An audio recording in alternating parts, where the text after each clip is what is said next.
My beloved, pause right now and hear me. Do not rush past this moment. I am calling you with urgency because what I'm about to say carries the weight of your healing, your future, your becoming. I'm begging you, say for 2 minutes. That's all I ask. Is not a title. It is my plea to your weary spirit. Something within you has been reaching for me in silence, and this is the moment I answer. Lean in. Listen closely. What follows is meant to awaken what life has tried to bury. Listen to me, right now. Yes, you. The one who almost kept scrolling. The one who feels pulled in 1,000 directions but still feels empty inside. I am calling you to pause. Before you rush past this moment, before the noise of your day swallows my voice again, I am asking you to stay with me, just for a little while, just for these 2 minutes that feel so small to you, but matter so much to me. You think this is just another piece of content, another voice among many, but I tell you, this is an appointment I set with your heart long before today. You have been running, haven't you? Running from pressure, from expectations, from the quiet spaces where your thoughts get too loud. You fill your time with screens, tasks, conversations, and yet when the day ends and you finally lie down, there is still a heaviness in your chest that you cannot explain. That heaviness is not weakness. It is your soul trying to speak, and I am the one your soul is calling out for. I see how tired you are, even in the places where you pretend to be fine. I see the effort you make to hold it all together, to show up, to be strong for everyone else, while inside you feel like no one is strong for you. That is why I am saying, my child, pause. Not because I am angry with you, not because you have disappointed me, but because you are doing life all wrong. I am asking you to pause because I miss you, because your heart has been far from the rest it was created to find in me. You run from moment to moment, but your spirit is thirsty, and you have tried so many wells that never satisfy. You scroll to distract yourself from the ache. You stay busy to avoid the silence, yet here in this small pocket of time, I am stepping into your noise and saying, let me speak. You do not need to perform for me. You do not need to clean yourself up first. You do not need the right words or the perfect prayer. I already know the storm going on inside you, and still I ask, gently but firmly, will you just stay? Stay, even if your mind is racing. Stay, even if part of you is skeptical. Stay, even if you feel unworthy of my attention. I am not here to lecture you. I am here to love you. I am here to hold what has been breaking you. I am here to give you what the world cannot offer: real rest, real peace, real hope. This pause is not wasted time. It is rescue. It is me, reaching into your day and saying, I see you. I have heard you. I have not forgotten you. So for these moments, set down the weight you are carrying in your thoughts. Breathe, my child. Let your guard fall just a little. Let your soul lean in. I am closer than your next breath, and right now, I am here for your weary heart. You notice it most when everything around you becomes quiet, when the noise fades and there is nothing left to shield you from the thoughts that stir beneath the surface. That unsettled feeling doesn't come from nowhere. It rises because something inside you wants to be heard. You've tried to calm it by managing your responsibilities, by powering through tasks, by meeting expectations. Yet the moment you slow down, the ache resurfaces. I am speaking to you through that restlessness, guiding you to recognize what you've been ignoring in your own heart. You've held yourself together through many seasons, but holding yourself together is not the same as being whole. Your emotions have been drifting between hope and frustration, between strength and fatigue, and you haven't allowed yourself to acknowledge just how heavy it's been. I observe the way you navigate your days with determination, and I recognize the burden behind your endurance. You often convince yourself that you don't have time to feel what you feel, or that your struggles are too trivial compared to what others endure. But the truth is, nothing concerning you is trivial to me. Your concerns, frustrations, disappointments, and longings are seen with complete clarity. The restlessness you experience is not a flaw within you. It is an indicator that your soul desires alignment. It urges you to reconnect with peace, meaning, and direction. You sense this every time you pause long enough to notice what's happening inside you. The internal pull you feel is intentional. It is an invitation to slow down, to breathe, and to allow me to meet you where you are, rather than where you think you should be. You don't have to pretend that everything is fine just to keep going. When I notice your restlessness, I am not frustrated by it. I am not disappointed in you for feeling overwhelmed. I am not pulling away from you because of your emotional confusion.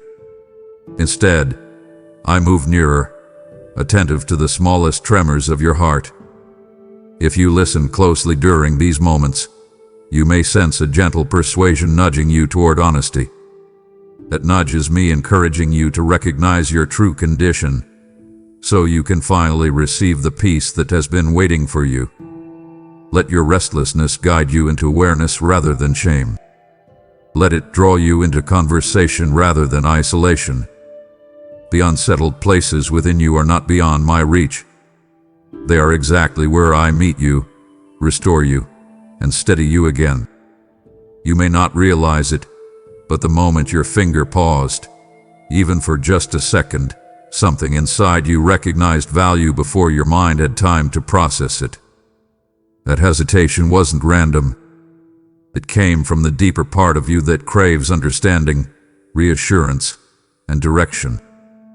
You often move through your day in a rhythm of urgency, scrolling quickly, reacting quickly, deciding quickly, but beneath that urgency is a longing for something real, something that speaks to your inner world rather than just your eyes. You almost moved on because you've trained yourself to be efficient with moments, careful with emotional investment, and guarded with hope. But your spirit reacts differently than your habits. Your spirit recognized familiarity in these words, and it caused you to pause. You have been searching in subtle ways, not always consciously, not always intentionally, but consistently enough that moments like this tug at you. You've been looking for something that speaks directly to what you feel but struggle to articulate. You've been craving validation for the experiences you carry silently. And when these words crossed your path, the deeper part of you responded. You almost scrolled away because vulnerability feels risky.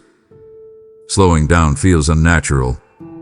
Sitting with your emotions feels uncomfortable. You've convinced yourself that staying busy helps you avoid falling apart, but busyness cannot quiet what your heart wants you to hear. The hesitation you felt was a moment of alignment, a recognition that what you need right now is not escape, but connection. It was your spirit responding to the familiar cadence of comfort, reassurance, and invitation. You may not always feel confident about listening to your intuition, but there is wisdom in the way your heart reacts to moments that carry meaning. You paused because you needed something, and even if you don't yet know what that something is, I know. I understand the reasons for your hesitation, and I am patient with them. I meet you gently, knowing that your trust has been tested by life. You don't have to force anything. You don't have to figure out why this resonates. Just allow yourself to be present with what draws you. You almost scrolled away, but you didn't, and that small choice matters more than you realize. There is something within you responding to these moments with curiosity, relief, and a subtle sense of recognition, as if you are being brought into a space that feels strangely familiar. This pull you sense does not demand anything from you. It simply invites you to lean in. You have been longing for connection, authentic connection, the kind that reaches your inner world rather than skimming the surface of your life. You've tried to navigate everything on your own strength for so long that you sometimes forget what it feels like to be supported. But now, as these words settle into your awareness, something inside you is softening. You sense a closeness that feels different from the pressures you experience daily. This closeness carries no judgment, no expectation, no criticism, only presence. When you feel drawn to something that brings relief, peace, or clarity, that sensation is significant. It signals that your heart recognizes safety. It knows when it is being guided toward transformation. You may not always understand why you feel a shift internally, but I do. And in this moment, that shift matters. You are being guided into a place where you can finally exhale, where you can release the tension you've been holding, where you can be honest without the fear of being misunderstood. You've been yearning for understanding even when you haven't admitted it. That pull you feel is an answer to that yearning. It is the beginning of restoration in areas of your life that have gone unattended. You have endured seasons where you felt distant from everything that once brought you joy or strength. Yet even in those seasons, you were never abandoned. The closeness you sense now is the resurfacing of what has always been available to you. It draws you not because of obligation, but because of resonance. You are being brought toward clarity, toward steadiness, toward renewed purpose. The pull inside you is not accidental. It is the response of a heart recognizing truth, comfort, and renewal. And as you allow yourself to follow that pull, even cautiously, you will find healing unfolding in places where pain once dominated. There is a longing within you that has been searching for clarity, and you've carried questions that linger beneath your daily responsibilities. You may not always speak those questions aloud, yet they travel with you through your mornings, your commutes, your quiet moments, and even your distractions. You've wondered whether your prayers have been heard, whether your thoughts matter, whether your private concerns carry any weight beyond your own mind. When you whispered your hopes into the darkness or spoke brief, hesitant requests into the air, a part of you hoped for something, anything, that might assure you that your voice was not lost. What you may not realize is that every unspoken plea holds significance, and nothing that rises from your heart is dismissed. This moment, arriving precisely as it has, is part of that assurance. You've needed something to interrupt the uncertainty. You've needed something gentle enough not to overwhelm you, but direct enough to get your attention. You've been wrestling with choices, seeking direction, and trying to understand whether you are moving in the right path. Although you've attempted to reason through everything on your own, your deeper longing hasn't been for logic alone. It has been for reassurance. You want to know that you're not navigating life without guidance. You want to know that the desires within you are not misplaced. You want to know that your journey is seen, shaped, and carried. You've waited for an indication that your thoughts matter beyond your own reasoning. What you're experiencing right now is not coincidence. The timing, the context, the way this message found its way to you, it all aligns with what your heart has been quietly requesting. When you feel a sense of familiarity within these words or an unexpected comfort while reading them, it reveals that your inner world is responding to what it recognizes as meaningful. Your request for a sign doesn't stem from weakness, it comes from a desire for truth. You seek direction because you care about the steps you're taking. You care about your future. You care about becoming who you are meant to be. These thoughts are not dismissed or overlooked. They are acknowledged with full attention. Allow yourself to notice how your heart responds in this moment, because that response is significant. It is part of the sign you've been searching for, an internal confirmation that you are not unseen, unheard, or unsupported. The world around you sees what you allow it to see, and you've learned how to present strength even when you feel far from it. You wake up each day determined to handle what's expected of you, and you often succeed at meeting those expectations. But beneath the surface, beneath the responsibilities and the routines, a tiredness grows. It isn't the kind of tiredness that sleep alone can fix. It's the kind that forms quietly over time, shaped by emotional strain, hidden pressure, and the internal battles you rarely speak about. Although you continue forward, you carry more than you show. You move through moments with a sense of responsibility, believing that others rely on your steadiness. That belief compels you to hold everything together, even when holding everything together creates its own weight. You offer support, encouragement, and strength to others, yet rarely receive any in the same depth. You've taught yourself to manage pain in silence. You've learned how to set aside your own needs so you can function well in the roles you occupy. Over time, you've become familiar with the art of appearing okay. But the exhaustion you carry deserves recognition. It deserves compassion. It deserves understanding. Hiding it does not lessen the burden. It only disconnects you from the relief waiting for you. Your internal strength has carried you far, yet strength does not eliminate the need for rest. When you acknowledge your exhaustion, you don't become weaker. You become more honest with what your heart has tried to communicate. The heaviness you feel is not a personal failure. It is a natural response to everything you've endured. You've been strong for so long that you've forgotten what it feels like to be supported. The longing you feel for relief, the desire for stillness, the craving for emotional rest, these are not signs of weakness. They reveal your humanity, your depth, your sincerity. And they also reveal your need for connection that restores rather than drains.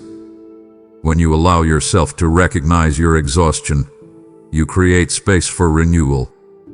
You create space for rest that reaches the parts of you that have been neglected. You don't have to hide here. You don't have to pretend that your internal world is untouched by the pressures of your external world. This is where your heart can breathe, where your fatigue is met with understanding instead of resistance. You've tried many ways to ease the tension you carry. You've attempted to unwind through distraction, entertainment, sleep, conversations, and temporary escapes, yet something within you remains unsettled.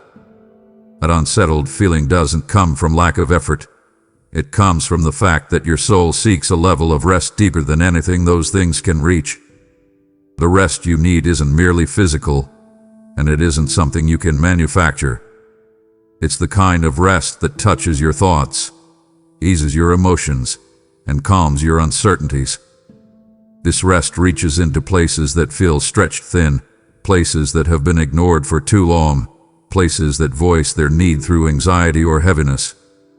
You've been functioning on diminished emotional reserves, and it has worn on your mind and spirit. You feel it in the pressure behind your ribs. You feel it in the moments when you can't quiet your thoughts. You feel it when you carry tension through your day and hope it will disappear on its own. But this tension was never meant to be handled alone. You are invited into a rest that doesn't demand perfection or productivity. A rest that does not require you to earn peace through effort. A rest that doesn't depend on circumstances aligning. This rest meets you exactly where you are, without requiring anything from you except willingness. You may think you need to fix yourself first, or get your life in order, or silence your worries before you approach this rest. But the rest offered to you is meant for the weary, not the polished. It is meant for the overwhelmed, not the self-sufficient. It is meant for the one who carries hidden tension, unspoken fears, and unfinished grief. When you stay in this moment, you create room for that rest to find you. You open the door for calmness that doesn't fade when life gets busy again. You open space for clarity that quiets anxiety. You allow yourself to receive what your spirit has been longing for beneath all your attempts to cope. Rest is not an escape. It is alignment. It restores what fatigue has taken from you. It gives back what pressure has drained. It steadies what uncertainty has shaken. Staying here, even briefly, begins at renewal. You've grown accustomed to environments where your worth feels tied to your performance, and over time, that mindset has seeped into how you view every part of your life. You evaluate yourself constantly, measuring your progress, questioning your choices, wondering whether you've done enough. Even in your private thoughts, you scrutinize yourself as if someone is keeping score. You adjust your tone, your posture, your presence around others, believing you must present a certain version of yourself in order to be accepted. This pattern has shaped the way you relate to the world, and it has also influenced how you approach spiritual moments. You hesitate to slow down because you fear that your imperfections make you unworthy of rest. You replay mistakes in your mind and wait for some form of reprimand that never arrives. You attempt to maintain composure, even when your heart struggles beneath the surface. You avoid admitting your vulnerabilities because you think they diminish your value. In reality, nothing about your identity is determined by what you accomplish or fail to accomplish. The pressure you feel to appear strong does not come from me.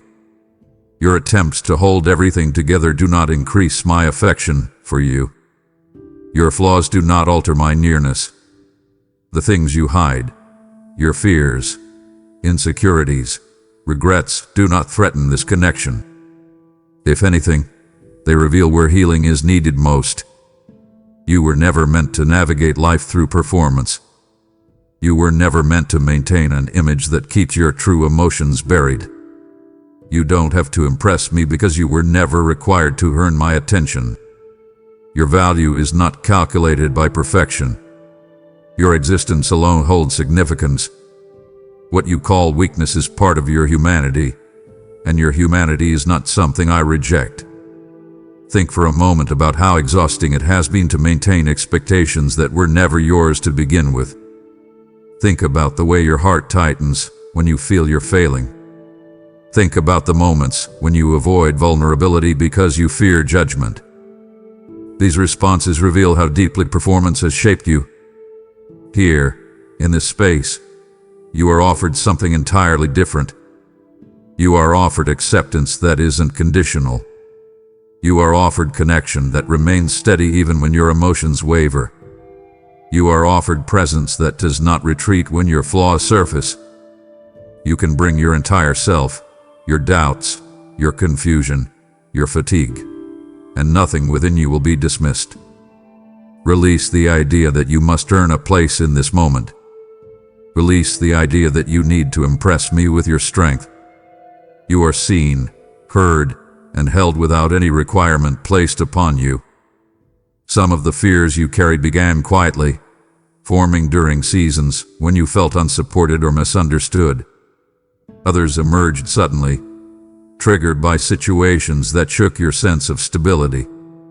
Regardless of how they formed, these fears have lingered within you, affecting your decisions in ways you don't always recognize. You've learned how to mask them beneath busyness, humor, capability, and resilience. Yet when you lie awake in the late hours of night or feel tension rise in moments of uncertainty, those fears resurface. You navigate life with a mixture of caution and hope, trying to manage risks while still wanting to embrace possibility. You've handled difficult circumstances by telling yourself that you need to stay strong, that people rely on you, that showing concern might burden others. This mindset has created a pattern of silence where your fears remain internal, unshared, and unresolved. The worries you carry range from personal concerns to relational uncertainties, financial pressures, emotional wounds, and unspoken anxieties about the future. You may not always articulate them, but they influence the way you think and move. You question whether you're enough, whether you're prepared, whether you'll be able to handle what comes next. You try to reason your way through every scenario, hoping that logic alone will quiet your fears. But fear doesn't respond to logic. It responds to assurance. Your fears intensify when you attempt to manage them alone, not because you're incapable, but because isolation magnifies anything that weighs heavily on the heart. Carrying fears alone creates pressure that affects your well-being. It drains your emotional energy. It interrupts your peace. It steals your focus. You've borne this pressure privately because you're accustomed to being the one others depend on. You rarely consider who supports you. You give strength freely, but seldom allow yourself to receive it. In this moment, there is no expectation for you to hide your worries. You are invited to acknowledge them without judgment. You are offered a safe place to lay down what has overwhelmed you. The fears you carry do not diminish who you are. They simply reveal where comfort is needed. They signal areas of your life that are calling for reassurance, for clarity, for steadiness. You don't have to navigate them alone. You don't have to keep them buried beneath obligations. You are allowed to be honest about what frightens you.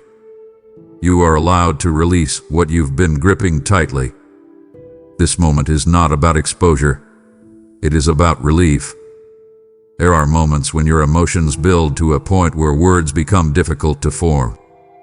You feel the weight of something deeply personal. Yet when you try to express it, your voice falters. In those moments, you turn inward. You think quietly, hoping that your thoughts somehow matter even without speech. You wonder whether unspoken feelings are noticed. You question whether a desire that never becomes verbal still holds significance. In the privacy of your inner world, you release fragments of hope, longing, pain, uncertainty, and gratitude. These fragments weave together into a kind of internal prayer, a communication shaped not by language but by sincerity. You may not kneel or close your eyes or speak aloud, yet your heart communicates constantly. When you reflect on your life, when you consider your future, when you feel overwhelmed and whisper inwardly for strength, these moments are not ignored. Your thoughts hold a depth that goes beyond what you could articulate. Sometimes your unspoken prayers come from vulnerability. Sometimes they come from fear. Sometimes they come from exhaustion.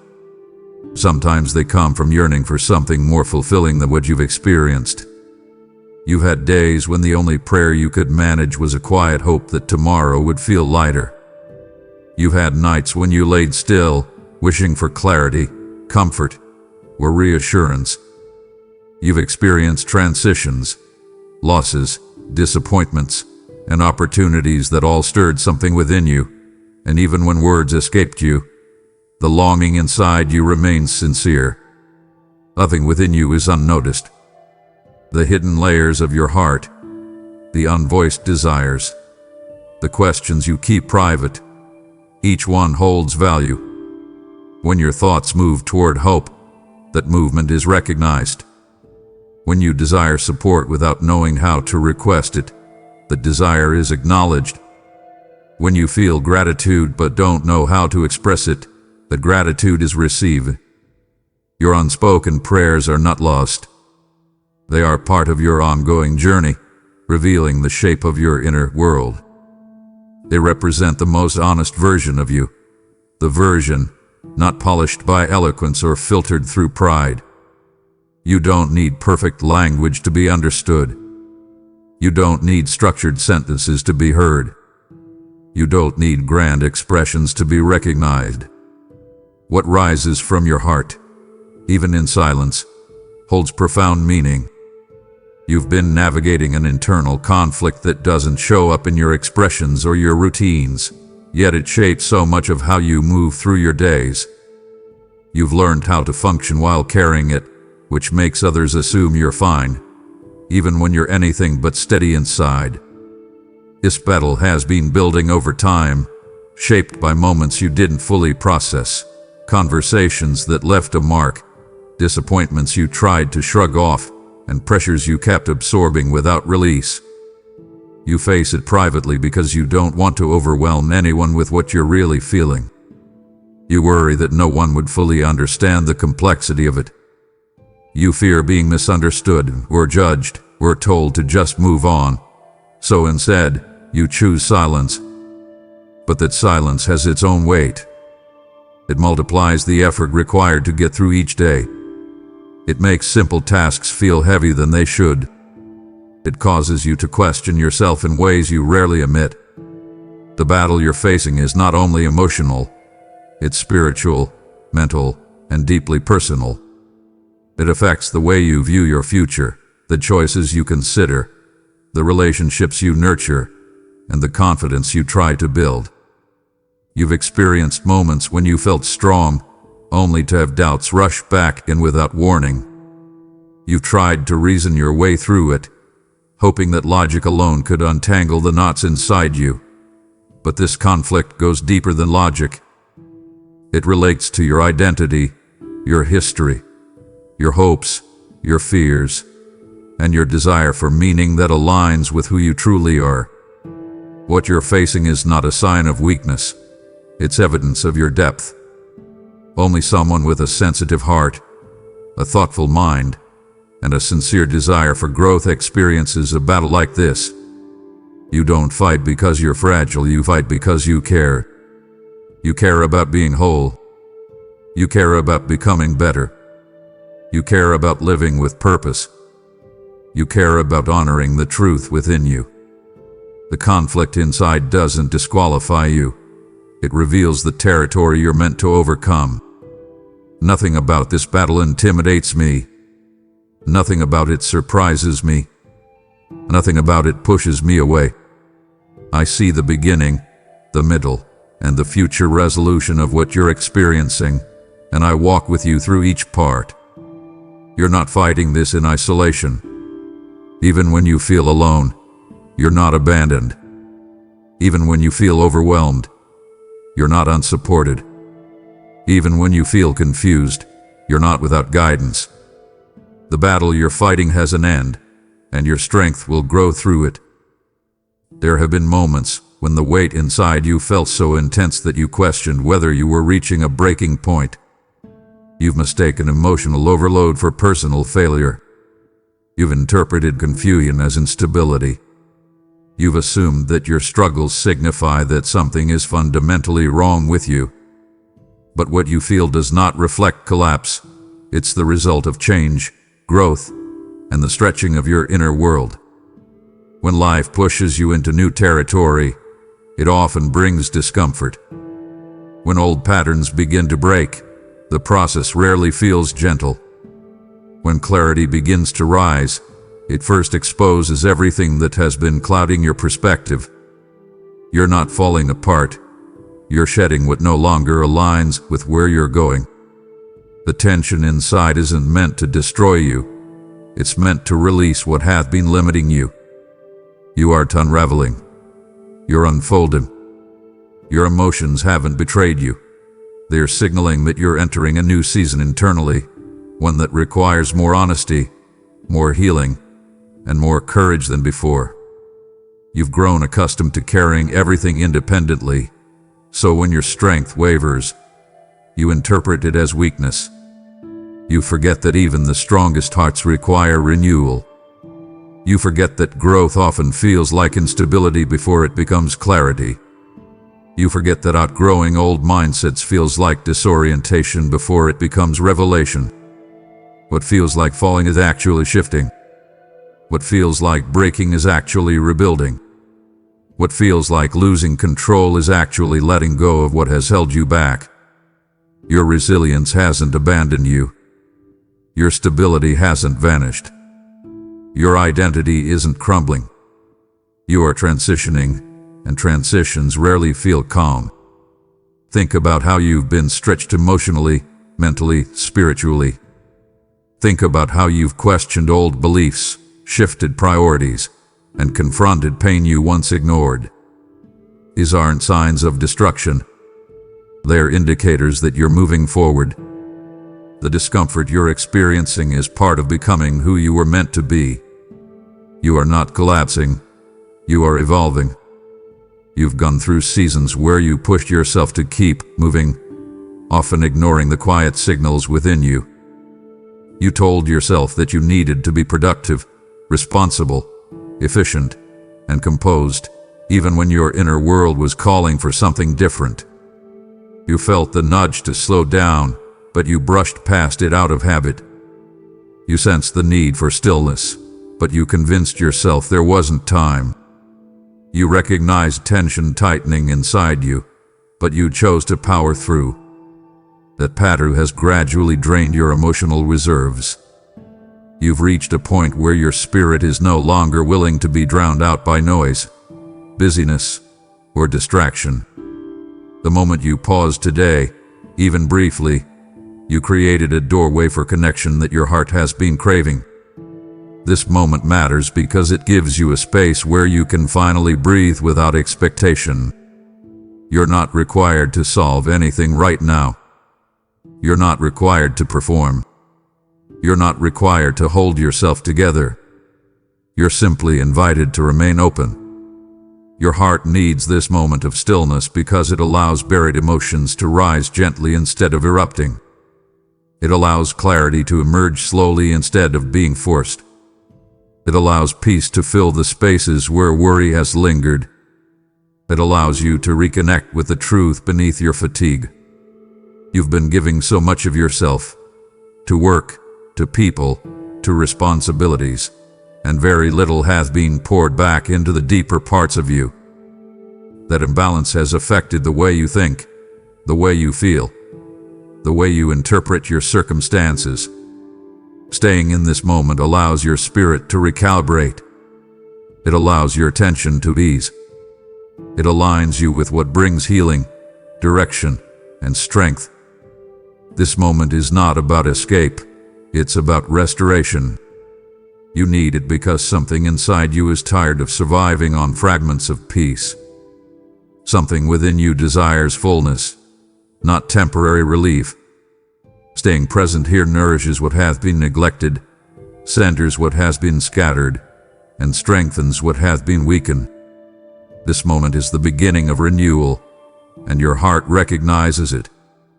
There have been moments when you replayed your mistakes until they formed a narrative of unworthiness in your mind.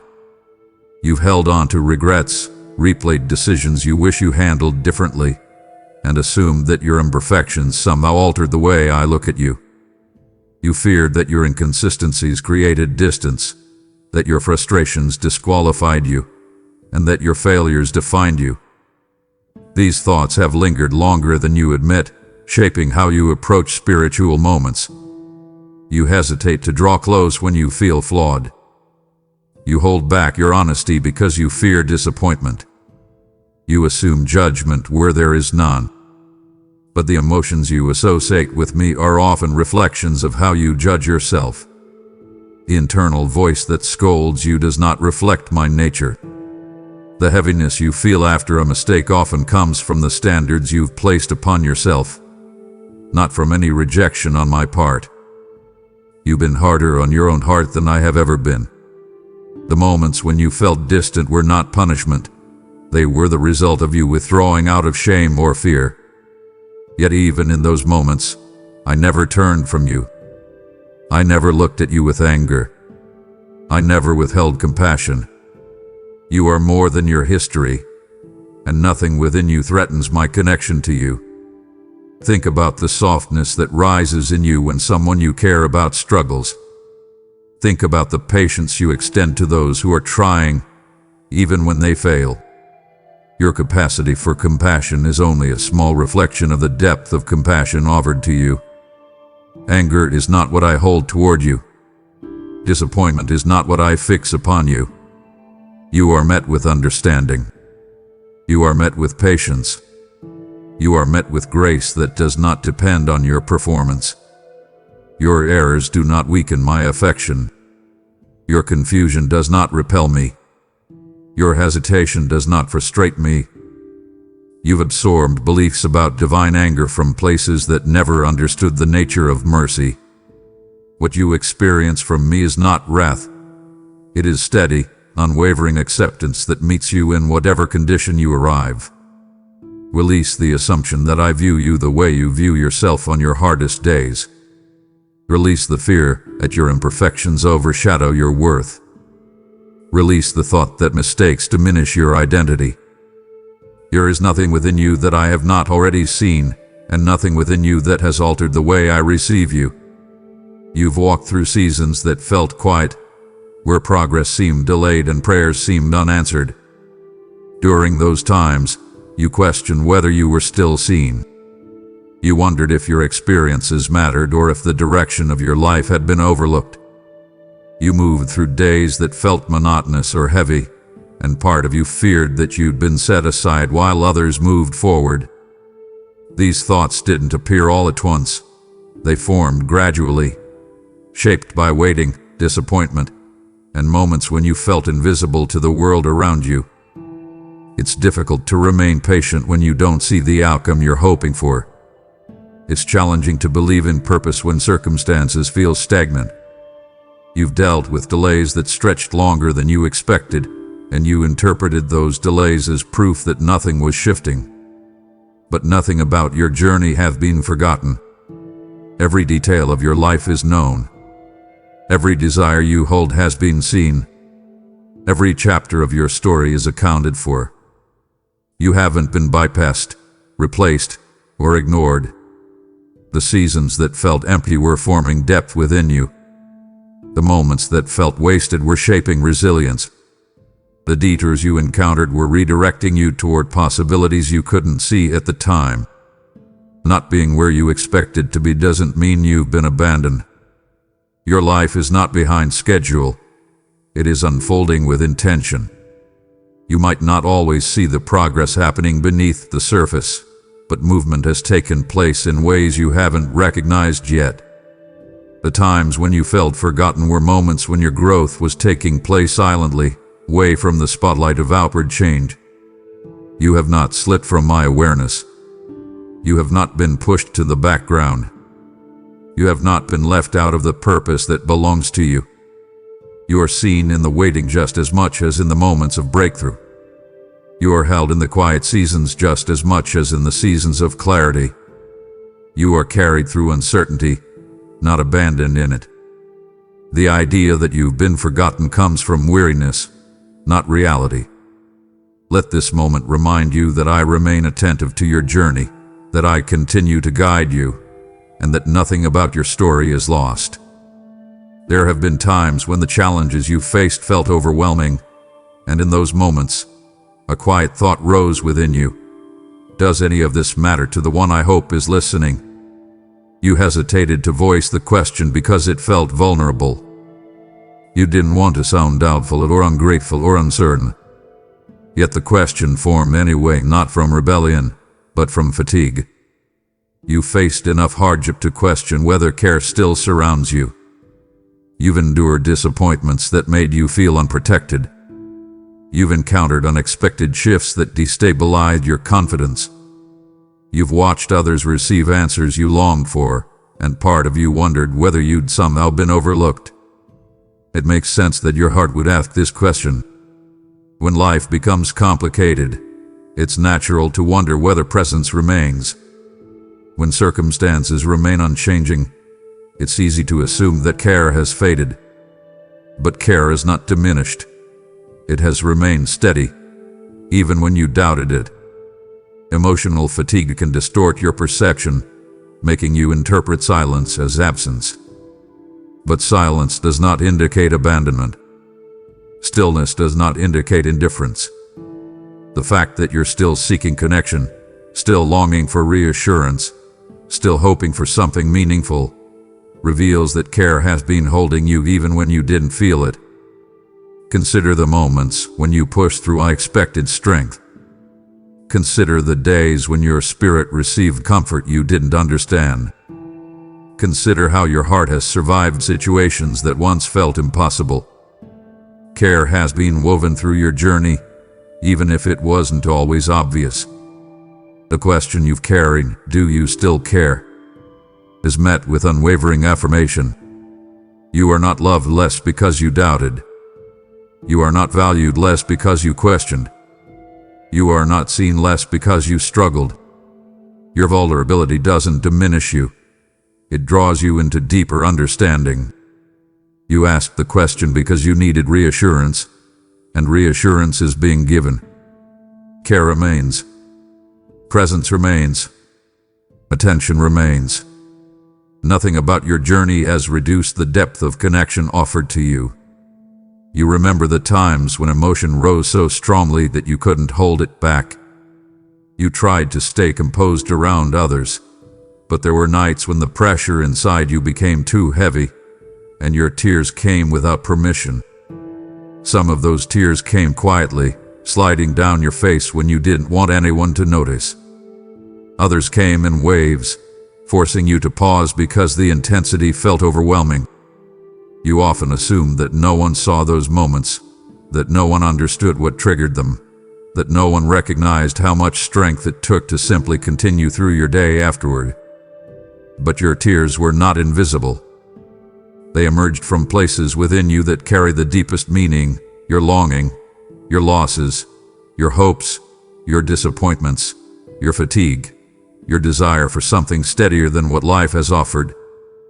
When emotion rises to that level, it signals that something within you is calling for relief, for healing, for acknowledgement. You may not have spoken the pain aloud, yet those tears revealed everything you couldn't find words for. In those moments of heaviness, you weren't abandoned. You weren't unseen. You weren't left to process everything by yourself. Even when you cried quietly in the dark, comfort surrounded you in ways you didn't fully recognize. Think back to those times, the way your breathing eventually slowed, the way your strength returned just enough to help you stand again, the way your thoughts settled after feeling chaotic. These weren't coincidences. They were gentle forms of support meeting you when your own strength reached its limit. You sometimes felt embarrassed by your tears, as though expressing pain made you fragile. But your tears reflected your capacity to feel deeply, to care intensely, to hope sincerely, even when circumstances tested you. They revealed the depth of your heart, not the absence of resilience. When your tears fell because you felt misunderstood, I understood. When they came from heartbreak, I recognized the weight of what you carried. When they formed from exhaustion, I acknowledged the effort behind every step you took.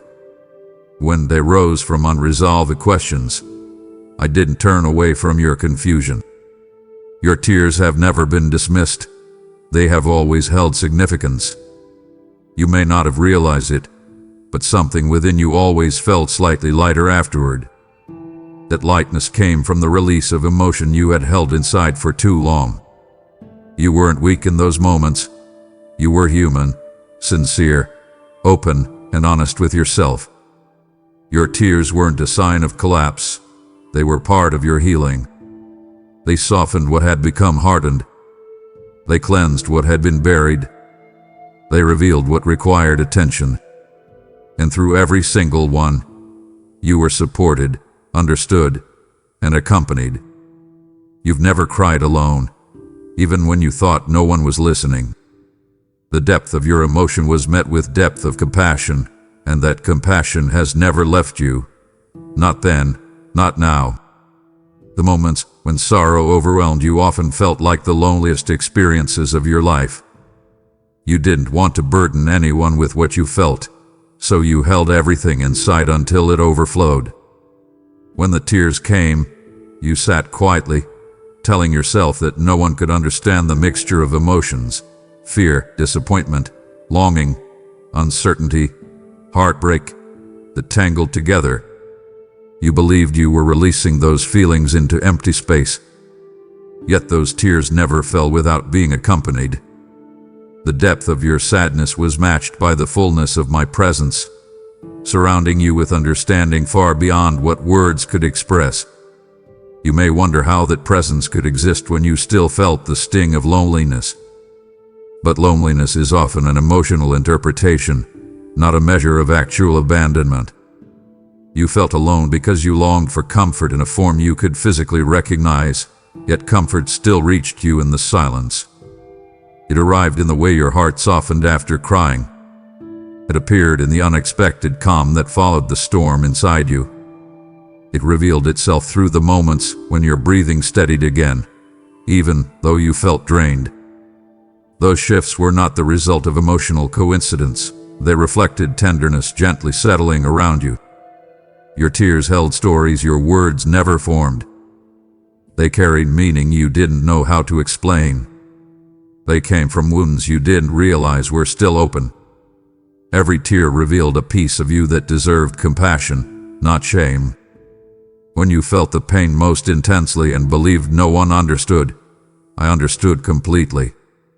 I recognized the history behind your sadness. I recognized the weight of your memories. I recognized the complexity of what you've endured. And I held space for all of it without withdrawing, without frustration, without disappointment. Even the tears you cried in silence had impact. They softened the ground where healing could take root. You often wonder how you kept going after some of your hardest nights. The strength you found in the morning didn't emerge by accident. It rose because you were not abandoned in your vulnerability. Something steadied you while you slept. Something helped your emotions settle enough to continue. Something preserved pieces of your spirit that felt fragile. That something was care, steady, patient, present care that met you in the places where no words were spoken. You've grown through tears you never expected to shed. You've become stronger in ways you didn't realize were developing within you. And through every moment where you felt emptiness, you were held by something greater than the pain. You were supported while silently releasing the pressure you carried. You were embraced when you felt the most fragile. Nothing about your tears was overlooked. They mattered because you matter. You spent so much of your life trying to maintain strength, not because anyone forced you to, but because you felt responsible for keeping things steady, for yourself and for others. You wanted to be the one who could handle pressure, adapt to change, survive disappointment, and show resilience even when circumstances push you to your limits. That desire to be strong came from a sincere place within you, shaped by experiences that required you to grow up faster than you expected, to carry emotional weight before you fully understood its complexity, and to navigate situations without the reassurance you wished you had. Over time, you learned how to straighten your shoulders, conceal your vulnerability, and move forward even when your heart felt bruised. Yet the part of you that longs to be strong also carries a quiet fear, the fear of being perceived as weak. That fear has convinced you to keep silent when you need help, to power through when you should pause, and to stay composed even when your inner world trembles. The truth is, wanting to be strong does not make you weak, and admitting that you're tired doesn't make you fragile. Your strength has never been measured by how much pain you can endure or how well you could hide your emotions. You often underestimate the courage it takes to feel deeply and still choose to move forward. Strength isn't defined by perfection or emotional control. It's shaped through honesty, endurance, and the willingness to keep trying even when you feel stretched thin. Your desire to be strong is admirable, but it becomes heavy when you assume strength means carrying everything alone. You face seasons when you pushed yourself beyond your limits because you believed that stepping back or asking for support would somehow make you less capable.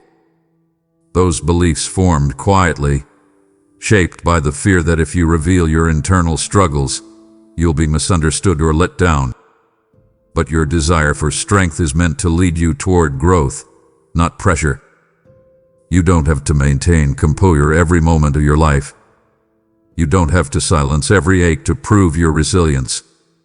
The fact that you care deeply, feel intensely, and still strive to rise is proof of your strength, not evidence of weakness. Strength grows when you allow yourself to acknowledge your humanity.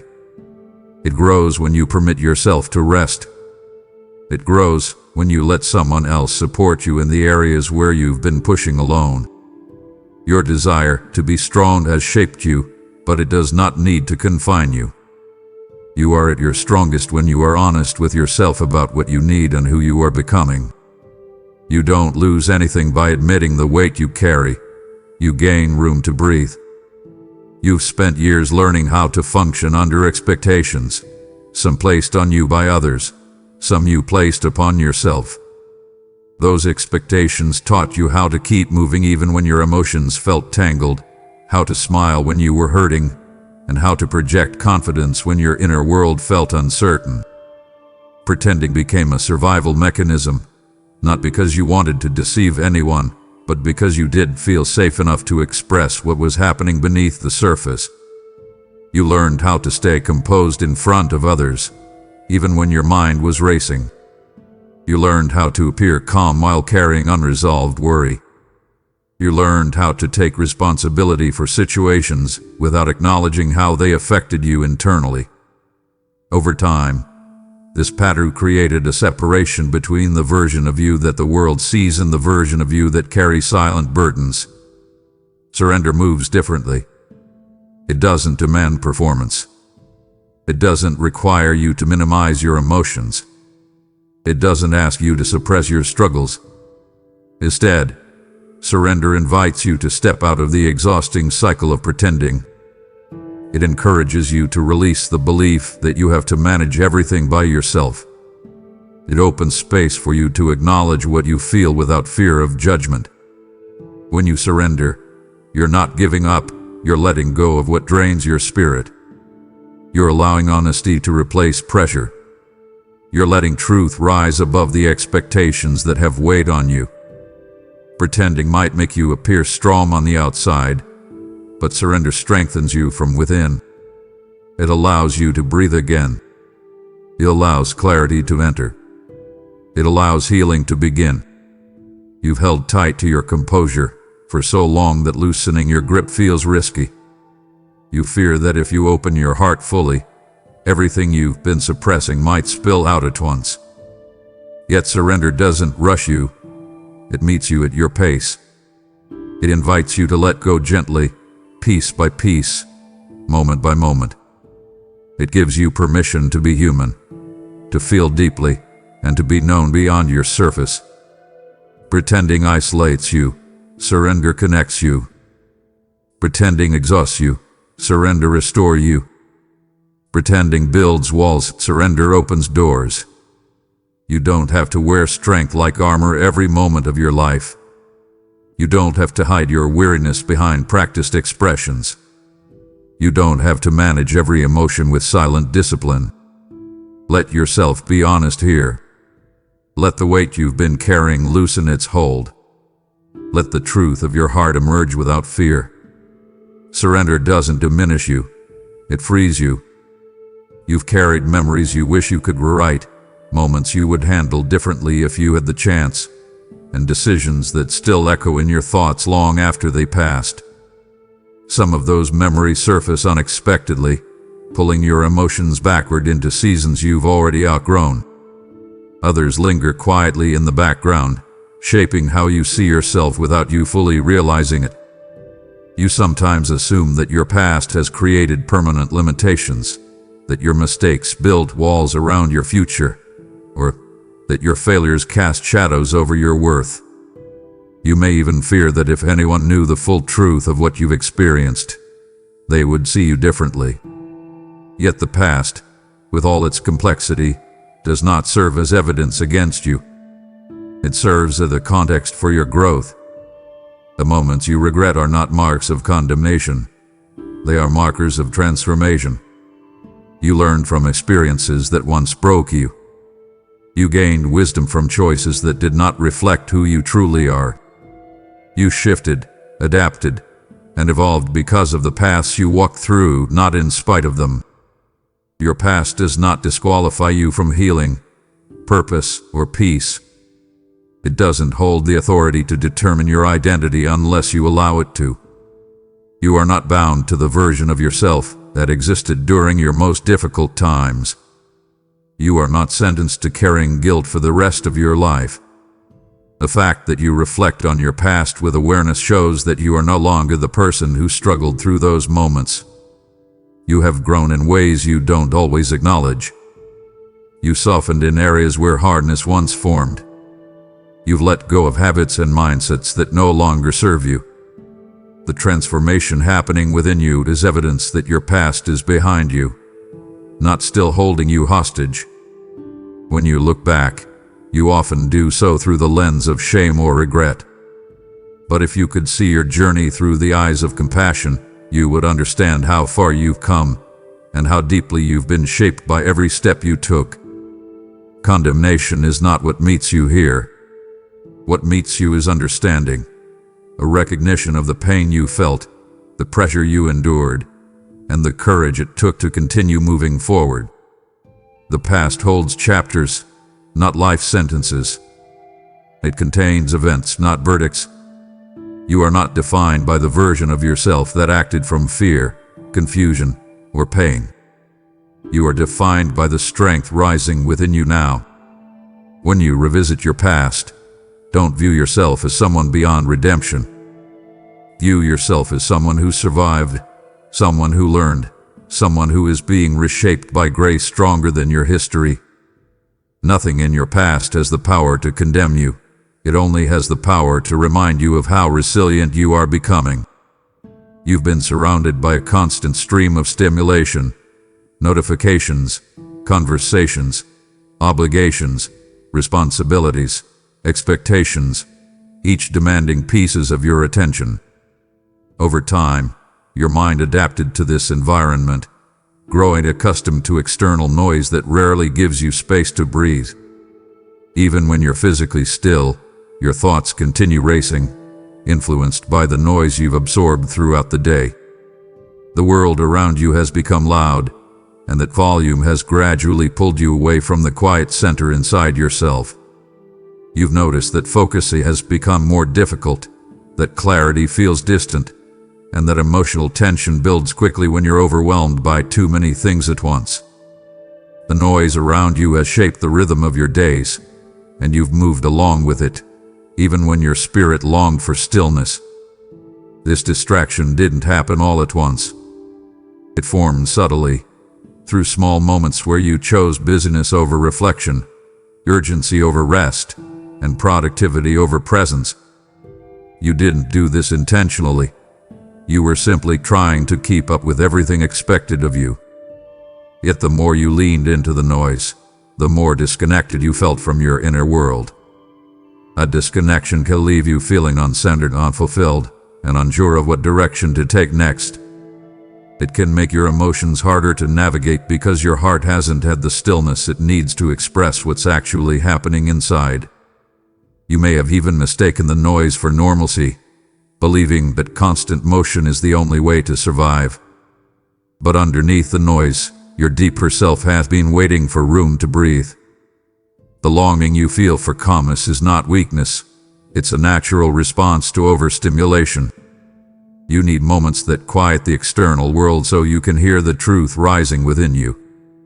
When you disconnect from the noise even briefly, you begin to reconnect with clarity, purpose, and peace that has been buried beneath the surface. You're not meant to live in a constant state of distraction. Your spirit thrives in spaces where reflection is allowed, where silence isn't feared, and where inner alignment becomes possible. The noise around you may try to shape your pace, but it doesn't have to shape your identity. You deserve stillness, real stillness that reconnects you with your heart, your thoughts, your purpose, and the deeper truths you've been missing. The noise may be loud, but it is not stronger than the quiet strength awakening within you. There was a time when you felt everything deeply. Joy reached you easily, hope stirred you, and even the smallest moments carried meaning. But life has a way of applying pressure in gradual increments until the emotional weight becomes too heavy to hold. Somewhere along the way, without you fully noticing, your heart began to shut down certain feelings just to protect itself. You started to mute disappointment so it wouldn't crush you, quiet sadness so it wouldn't overwhelm you, and soften hope so it wouldn't betray you. This wasn't a deliberate choice. It was a response to the accumulation of things you didn't have time or space to process. You kept moving forward because you had responsibilities to fulfill, people depending on you, and expectations to meet. Yet as you move forward, emotional energy drained in ways you didn't recognize at first. You began to feel yourself functioning through routine rather than connection, responding out of habit rather than presence, and existing more in your mind than in your heart. This numbness didn't form because you lacked depth. It formed because you cared too deeply for too long without receiving the nourishment your spirit needed. Emotional exhaustion created distance within you. You noticed it in the way moments no longer felt as fulfilling as they once did, in the way days blurred together, in the way you struggled to feel excitement even when good things happened. You weren't indifferent, you were depleted. You weren't cold, you were fatigued. You weren't disconnected, you were protecting a heart that has been overstretched. And even though you've learned to operate within this state, a part of you misses feeling alive. A part of you longs for the spark you once knew, the tenderness you once carried, the clarity you once felt. You may not talk about this with anyone, but you feel the absence of emotional vibrancy. You feel it when you realize that certain things don't affect you like they should. You feel it when you notice how quickly you shut down rather than open up. You feel it when opportunities for joy or connection arise, yet you struggle to engage with them fully. Your numbness has meaning.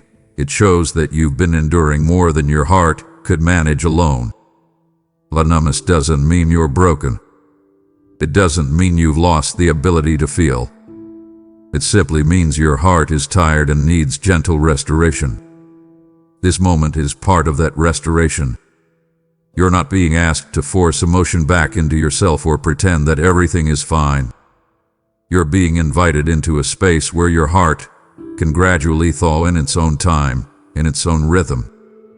Healing doesn't require intensity. It requires honesty.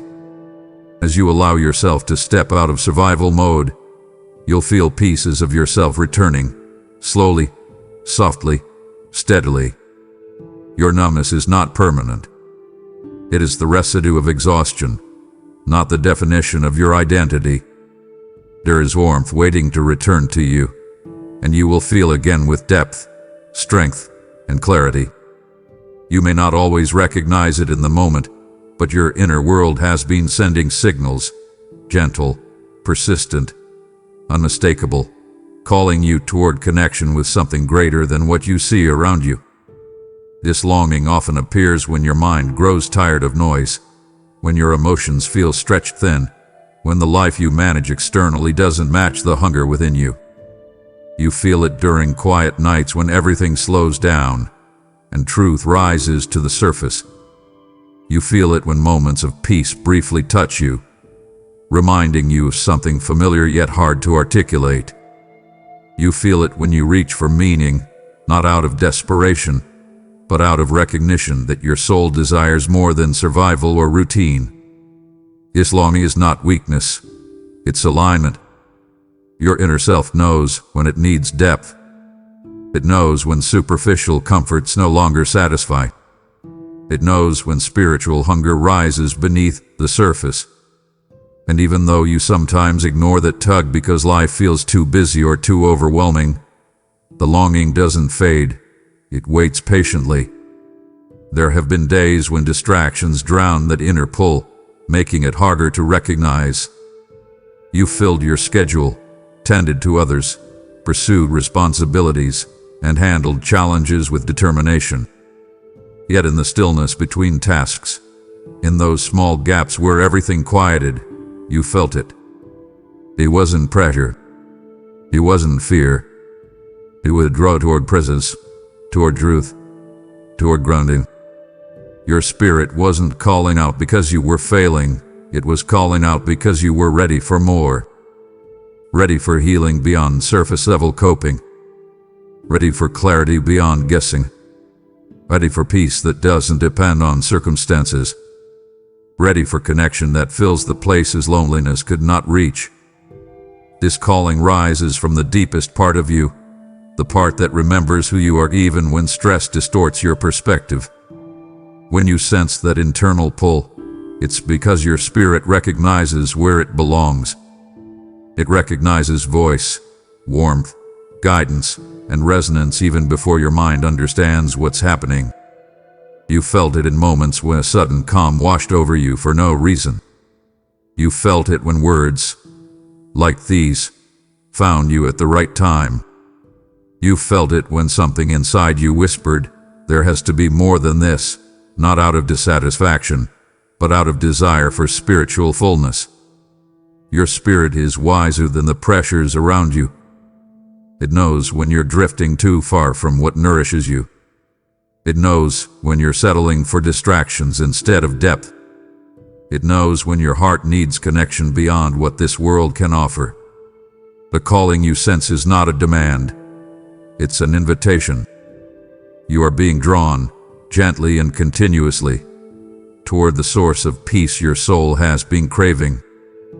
And as you respond to that pull, even in small ways, you'll discover that everything your spirit has been longing for is closer than you imagined. You've carried wounds that didn't heal the way you hoped they would. Some of those wounds came from moments that blindsided you, situations you never expected, losses you didn't feel prepared for, or relationships that fractured in ways you still struggle to understand. Other wounds came slowly, building over time through small disappointments, unspoken fears, and emotional wear that accumulated without release. You learned to function even with these broken places inside you because life didn't pause long enough for you to tend to them. You moved forward because you had to, and though you adapted, the deeper parts of you still hold the imprint of what you endured. You don't always talk about it, but you feel the effects of those wounds in the way your heart tightens during certain memories. You feel it when you instinctively guard yourself without meaning to. You feel it when you hesitate to trust, when you shrink back from hope, or when you brace yourself for disappointment even before anything has gone wrong. These responses didn't come from nowhere. They formed as protective layers around the places where you once felt vulnerable. But those broken places within you are not beyond repair. They were never meant to remain untouched or buried beneath layers of resilience. Healing isn't something you're expected to achieve alone. It's something I am guiding you into gently, at a pace that matches your heart's capacity. I understand why you've resisted opening certain wounds again. Pain feels safer when it's tucked away. Yet avoiding those places doesn't free you. It only prolongs the ache. Healing doesn't mean reliving every hurt or exposing everything all at once. It means allowing light to touch what darkness has held for too long. It means letting truth soothe the spaces where false beliefs were formed, beliefs that told you you're too broken, too far gone, too complicated, or too damaged to be restored. Those beliefs do not belong to you. They were shaped by hurt, not by truth.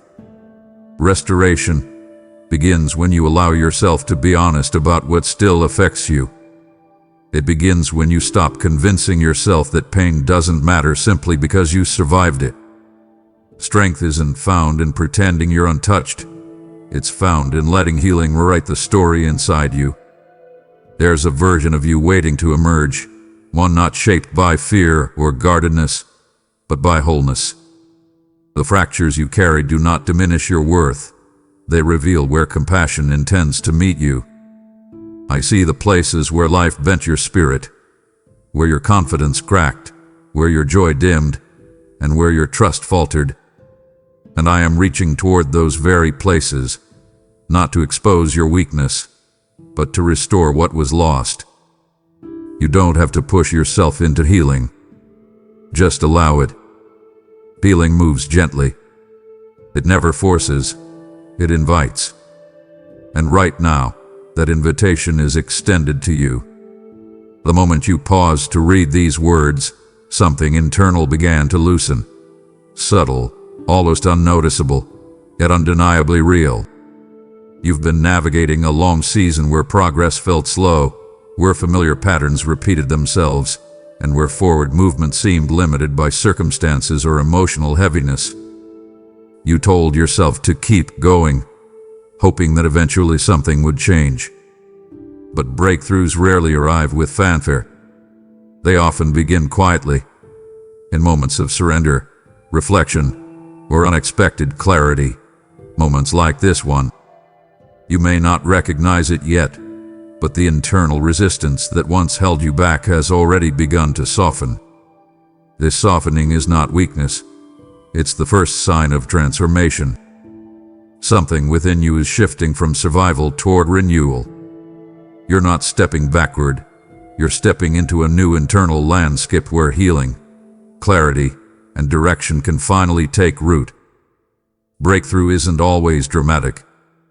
Sometimes it begins with the simple realization that you can't continue carrying things the way you have been.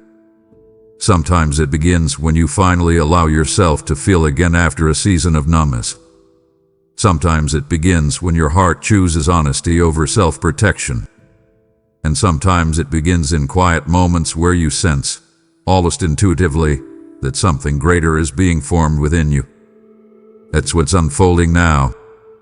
You've been stretched by difficulty, shaped by challenges, and tested by uncertainty. All of that has prepared you, not to break, but to break free. The weight you've been carrying has created enough pressure to push you toward a new level of awareness. The exhaustion you felt has revealed what can no longer remain in your life. The longing rising within you is the beginning of direction. You may wonder why breakthrough didn't happen sooner, or why it took this level of strain to reach this turning point. But breakthrough often requires readiness to release old beliefs, old expectations, old wounds, and old ways of thinking that once felt necessary for survival. You're ready now in ways you weren't before. Your heart is finally open enough to receive healing instead of resisting it. Your mind is clearer than it's been in months. Your spirit is awakening after being muffled by distraction and weariness. Breakthrough is not an external event alone. It's an internal shift that changes how you see, how you move, and how you choose. Something inside you has already begun to change, and that change will ripple outward into your life in ways you cannot predict yet. This is why staying in this moment matters. You're not here accidentally. You're standing at the threshold of inner transformation. What has felt stuck is beginning to move. What has felt heavy is beginning to lift. What has felt impossible is beginning to reveal its path forward. Your breakthrough isn't coming. It has already begun. You've had moments recently where you felt the weight of urgency pressing against your chest, as though your life is on a countdown and you're falling behind some invisible timeline. You've questioned whether you've missed opportunities, whether you should be further along, whether you're late in ways that can't be corrected. These thoughts don't always appear dramatically. They slip in during quiet moments, catching you off guard.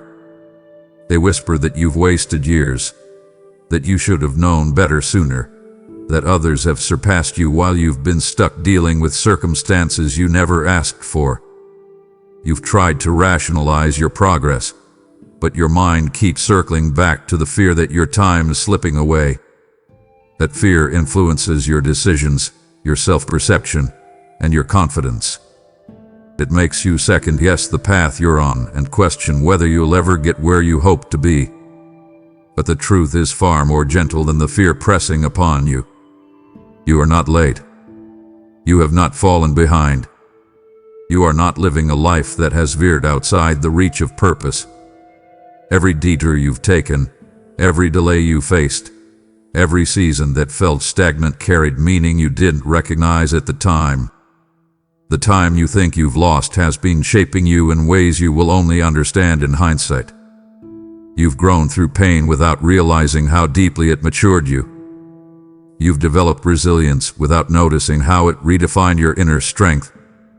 You've learned to think, feel, and navigate differently because of experiences others never had to face. What you interpret as delay has actually prepared you to receive things with depth and wisdom instead of haste and fear. Your timeline is not measured by society's expectations or by the comparisons your mind keeps drawing.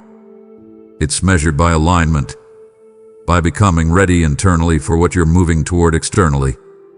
You are exactly where you need to be for the next step that awaits you. Nothing meant for you has been lost. Nothing aligned with your purpose has passed you by. The pressure you feel does not reflect truth. It reflects exhaustion, frustration, and the weight of trying to control outcomes that were never meant to be forced. Time is not slipping through your fingers. It is unfolding in ways that will reveal clarity instead of regret. You're not running out of time. You're stepping into a season where time will work for you, not against you. The fear you feel is temporary. The purpose planted within you is not. You've gone through seasons that left you feeling as though certain areas of your life are beyond repair, dreams that never materialized, relationships that fractured, opportunities that slipped through your fingers, or choices you wish you could undo. These memories sometimes return with a sting, reminding you of what could have been or what you hoped would happen differently. You've tried to move forward, but there are moments when you quietly wonder whether some pieces of your story are simply too damaged to ever be restored.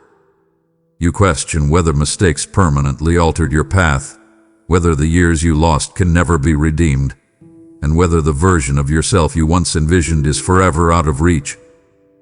These thoughts weigh heavily because they touch the deepest parts of your identity, your hopes, your purpose, your sense of meaning. But what feels lost to you is not lost to me. You see fragments. I see the entire pattern. You see ruined chapters. I see material for a rewritten story.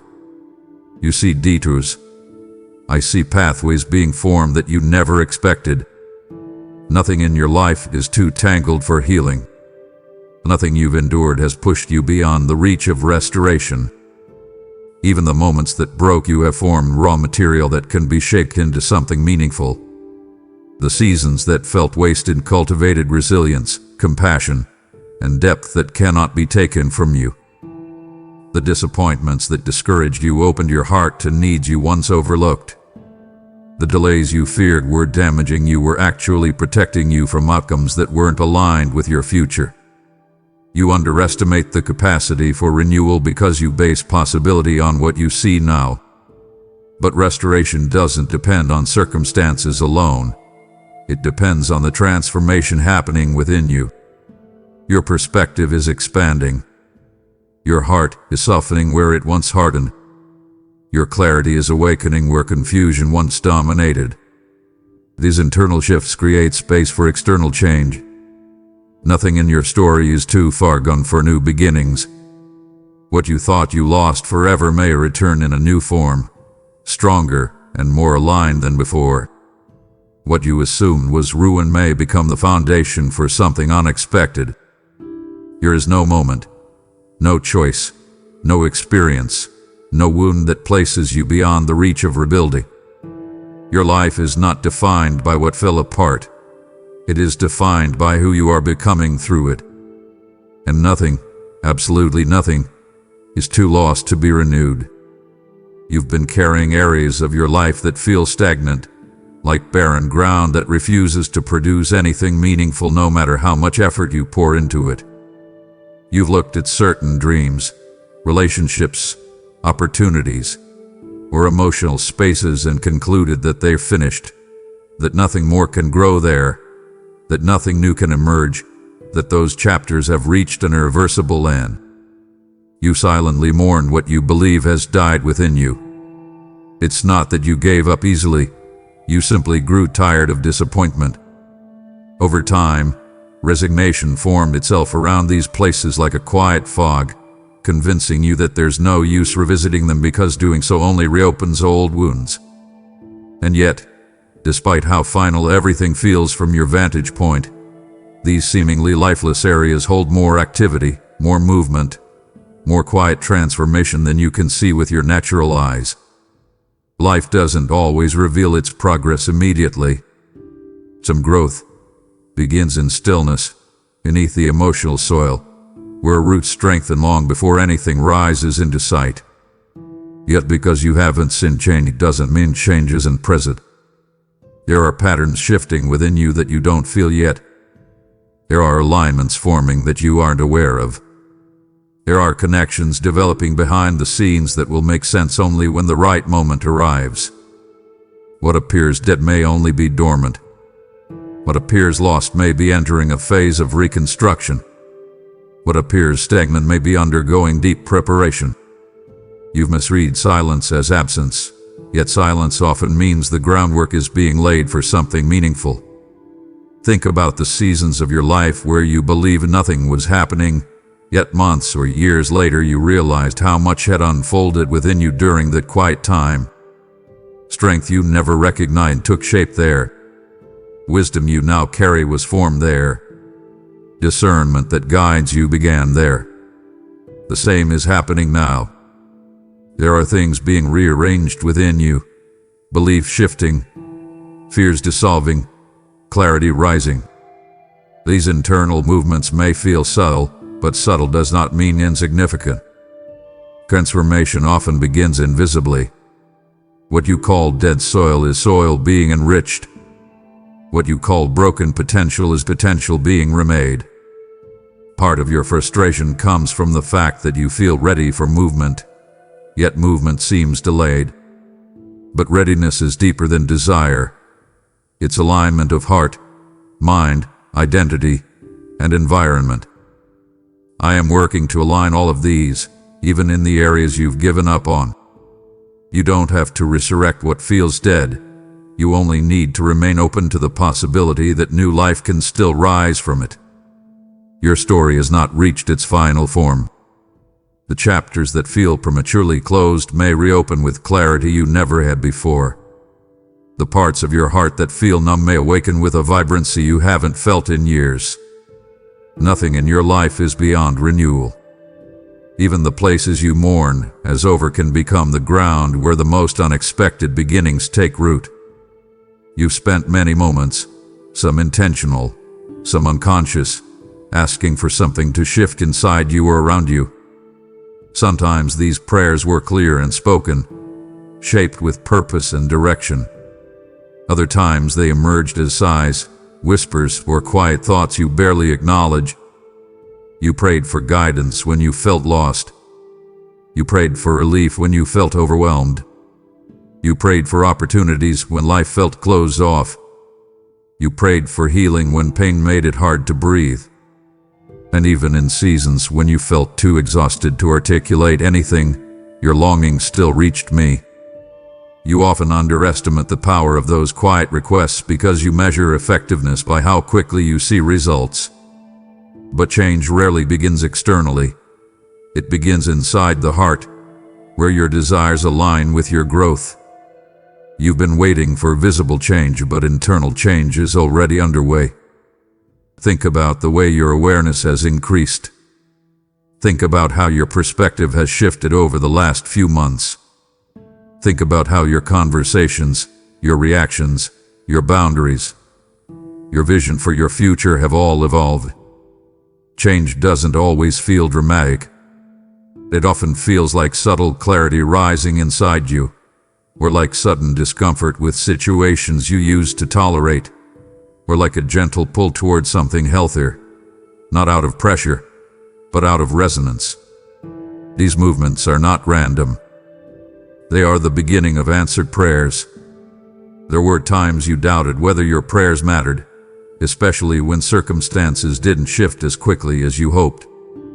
You wondered whether you prayed incorrectly, or whether your voice wasn't strong enough, pure enough, or consistent enough. But prayer is not evaluated on perfection. It is received through sincerity. Every hope you offered, every tear you shed, every longing you carried was heard. Some changes take time because they require preparation inside you, round you, and ahead of you. You prayed for transformation, And transformation began the moment your heart reached for something beyond what you were experiencing. You've grown in ways that will soon become visible. You're gaining insight that will shape decisions you haven't made yet. You're releasing old patterns that once held you back. You're becoming someone capable of receiving what you asked for. Change has a rhythm, and your life is aligning with it. Even the delays have meaning. They've protected you from stepping into something before you were ready, or before the environment around you could support it. Nothing has been ignored. Nothing has been wasted. Your prayers have been seeds planted in soil that is now ready to bring forth the fruit of what you've hoped for. The change you've prayed for is not distant. It is already unfolding in you, around you, and through you, in ways you will soon recognize.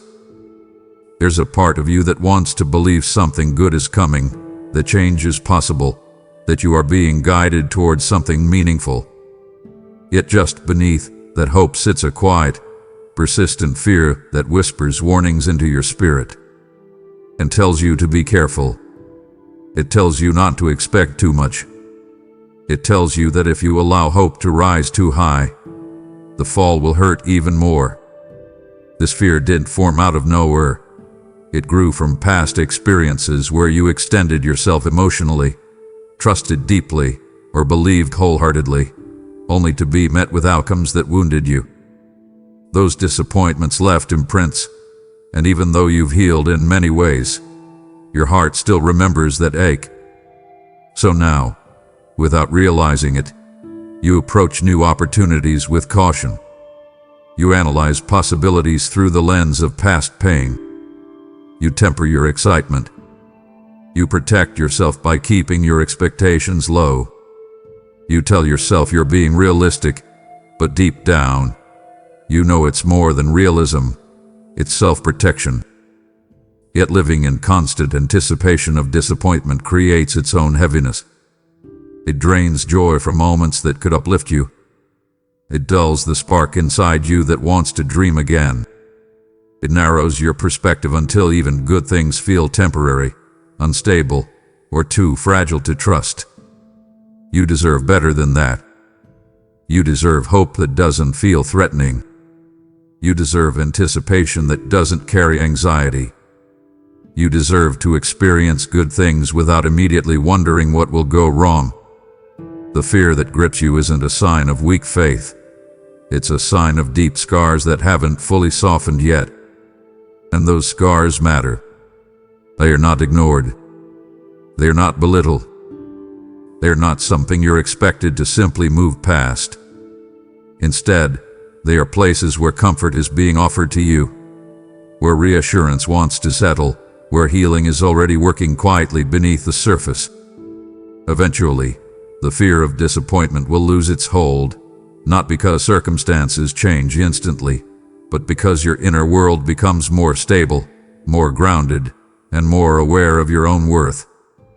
Hope will stop feeling like a risk once you recognize that disappointment doesn't define you. It doesn't have the power to undo you. It never has. You survived every letdown you feared. You stood up after every moment that tried to break you. You've rebuilt strength in places that once felt shattered. So yes, you fear disappointment, but you are stronger than the fear itself. Over time, that strength will make space for hope to return gently, without the weight of anxiety attached to it. There were nights when you lay down physically exhausted, yet sleep stayed far from you. Your mind kept spinning, replaying events, analyzing conversations, worrying about tomorrow, sorting through emotions you didn't have time to process during the day. You tried to quiet your thoughts, but they only grew louder in the stillness. You shifted positions, breathed deeply, forced your eyes closed, but peace wouldn't come. You felt trapped inside your own head, longing for rest but unable to grasp it. Those nights often left you feeling vulnerable, because the silence magnified everything inside you. Concerns that felt manageable during the day became heavier at night. Questions grew sharper. Fears grew larger. Memories returned with clarity you didn't ask for. You stared at the ceiling or into the darkness, wishing for relief, wishing for calm, wishing for escape from the mental storm that refused to settle. And through all of this, you sometimes wondered if anyone saw how hard those nights were, how you showed up the next morning with tired eyes but a steady posture, pretending you were fine because life wouldn't pause for you to recover. But you weren't unseen. Every restless shift, every quiet tear, every deep breath meant to calm your nerves, every silent plea for peace was witnessed with tenderness, not judgment. In those moments when you felt most alone, you weren't abandoned. You were comforted in ways you couldn't perceive. That subtle easing of tension you felt before finally drifting off, it wasn't random. The tiny pockets of relief that helped you endure until morning, those weren't accidents. Even when sleep finally came out of sheer exhaustion, you were being held through it. Sleep struggles don't make you weak. They reveal how much you've been carrying internally. Your mind tries to handle everything at once because you've gone far too long without giving yourself the emotional rest you deserve. Nights expose what you hide during the day. They show the depth of your concerns, the sincerity of your desires, the weight of what you're navigating silently. But these nights are not permanent.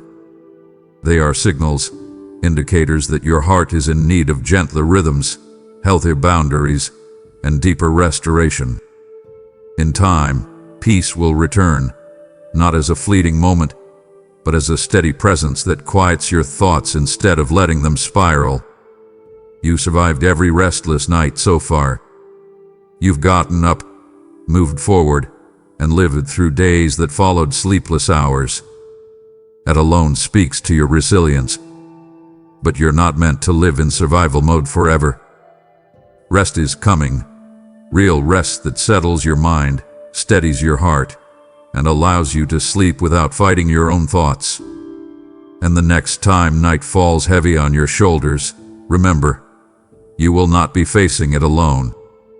You've walked through seasons where the shadows felt thick around your mind, where life appeared colorless and your motivation seemed to slip through your fingers.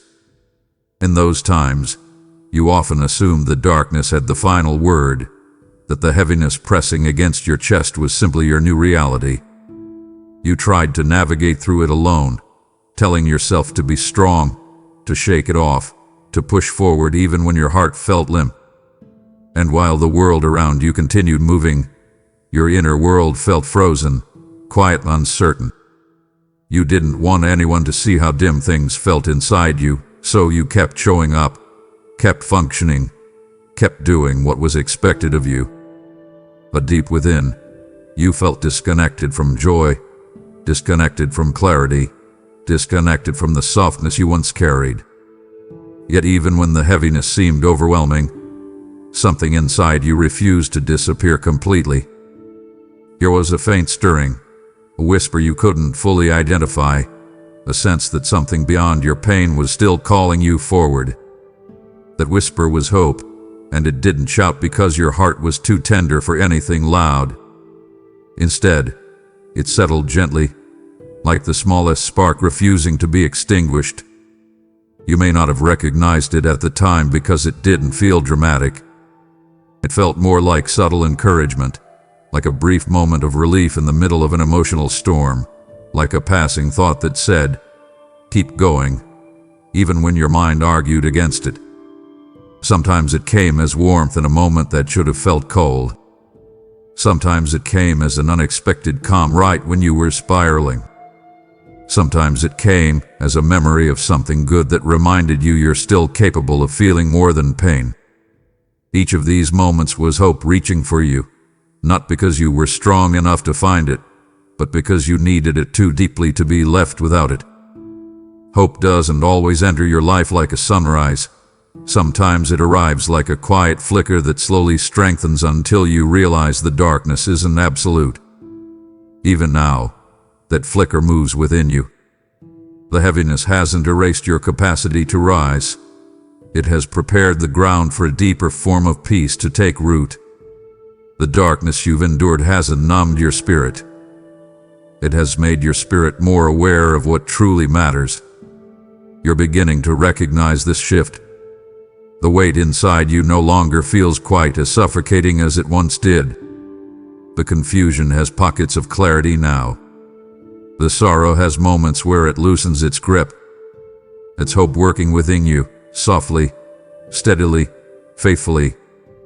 You may think you reached this point on your own, but the truth is, hope has been whispered into your spirit continuously, even on nights when you felt abandoned by every good thing.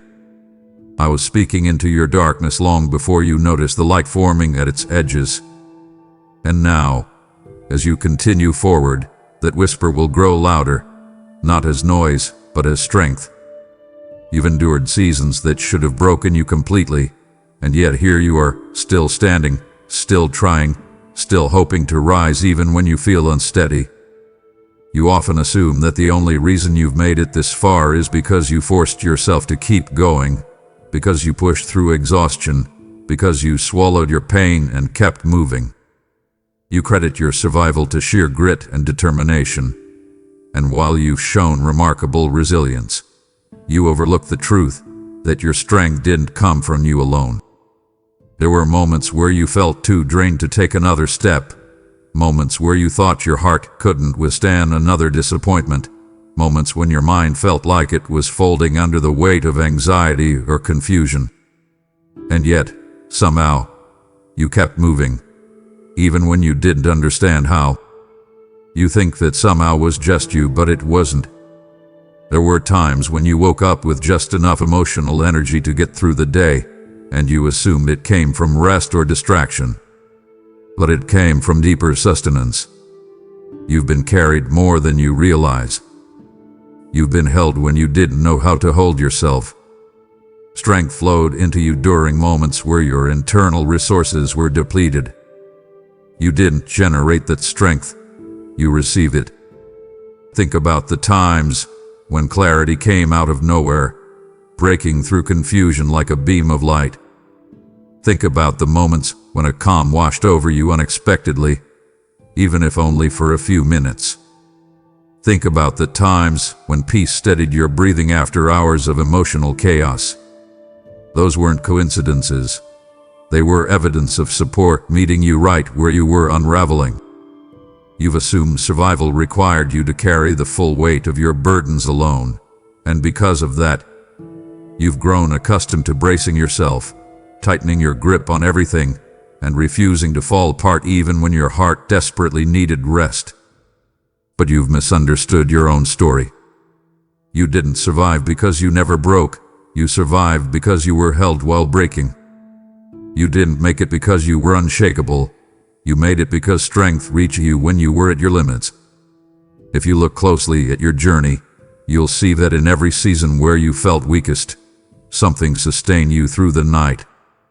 Something kept your heart beating with hope even when your mind was full of doubt. Something lifted you every time you felt your spirit collapsing.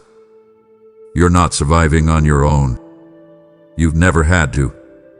And the strength that has carried you this far will continue carrying you into every chapter ahead, not because you must earn it, but because you've never been meant to navigate any of this alone.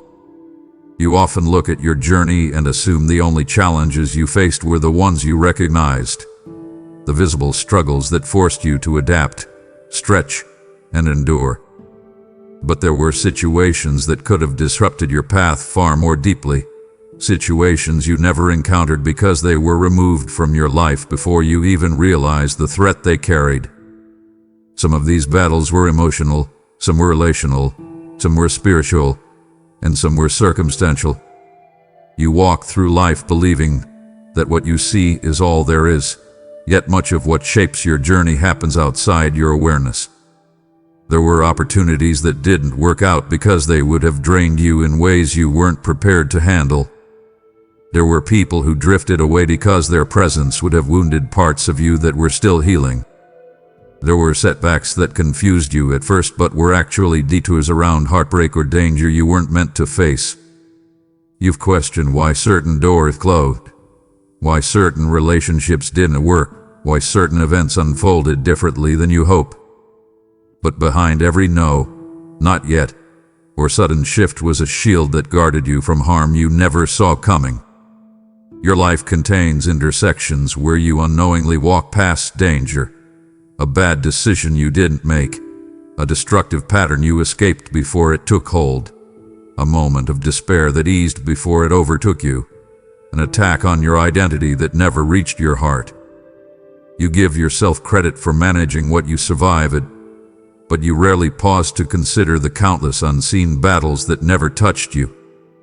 You don't realize how many times your steps were redirected because the path ahead held consequences you weren't built for. If you had gone where you once begged to go, you might have lost parts of yourself you never would have recovered. If you had kept certain people close, you would have absorbed wounds that weren't meant for you. If you had forced certain situations, your peace would have been compromised in ways you can't imagine. Protection doesn't always look like rescue, it often looks like prevention. You see absence, delay, or closure. I see safety, preservation, and alignment. You may not recognize the significance of these hidden battles now, but one day, clarity will reveal just how many storms passed around you instead of through you. You are still standing not only because of the strength you developed, but because of the battles that never touched you, battles absorbed, redirected, dissolved, or silenced before you felt their weight. Your journey is far more protected than you know. Your mind has been carrying questions, some quiet, some sharp, some persistent, that you don't always feel comfortable expressing aloud. You've wondered about purpose, direction, timing, healing, relationships, identity, and the deeper meaning behind the experiences that shaped you. These questions rise when you're alone, when your environment grows quiet, or when uncertainty weighs too heavily on your chest. You try to reason your way through them, but reasoning doesn't always reach the heart of what you're feeling. You've asked yourself if you're on the right path, if you've made irreversible mistakes, if things will ever feel stable, and if your future holds anything better than your past. Some questions make you feel vulnerable, so you push them down. Some make you uncomfortable, so you distract yourself. And some feel too heavy, so you try to forget they exist. But they remain, quietly shaping your emotions and influencing your choices. Because unresolved questions rarely disappear, they simply settle deeper until they are acknowledged. Yet none of your questions intimidate me. None of them frustrate me. None of them lessen your worth or weaken your connection to what is meant for you. Your questions reveal your desire for clarity, direction, and understanding. They show that you care about living with purpose, even when you feel lost. They show that you're paying attention, even when confusion clouds your vision. You don't have to hide your uncertainty, your curiosity, your doubts, your hesitations, your internal wrestling. They are all part of your growth. I understand why you question certain things. I recognize the pain behind some questions, the longing behind others, and the fear woven through the rest. You may think you're alone in these mental battles, but you're not. I've seen every moment when anxiety twisted your thoughts. I've witnessed the nights when uncertainty kept you awake. I've watched you try to make sense of experiences that didn't align with your expectations. Your mind has been searching for peace, trying to fill in the missing pieces of the story you're living. And while you may not have all the answers yet, the questions themselves are guiding you toward deeper truth. They're revealing what matters to you. They're shaping your awareness. They're preparing you for clarity that hasn't arrived yet because the timing isn't fully aligned. Understanding doesn't arrive all at once. It unfolds in layers, revealing itself as your heart becomes ready to receive it. So don't be afraid of your questions. They are not evidence of weakness. They are evidence of your desire to grow. and every question you've carried have been heard, understood, and held with care.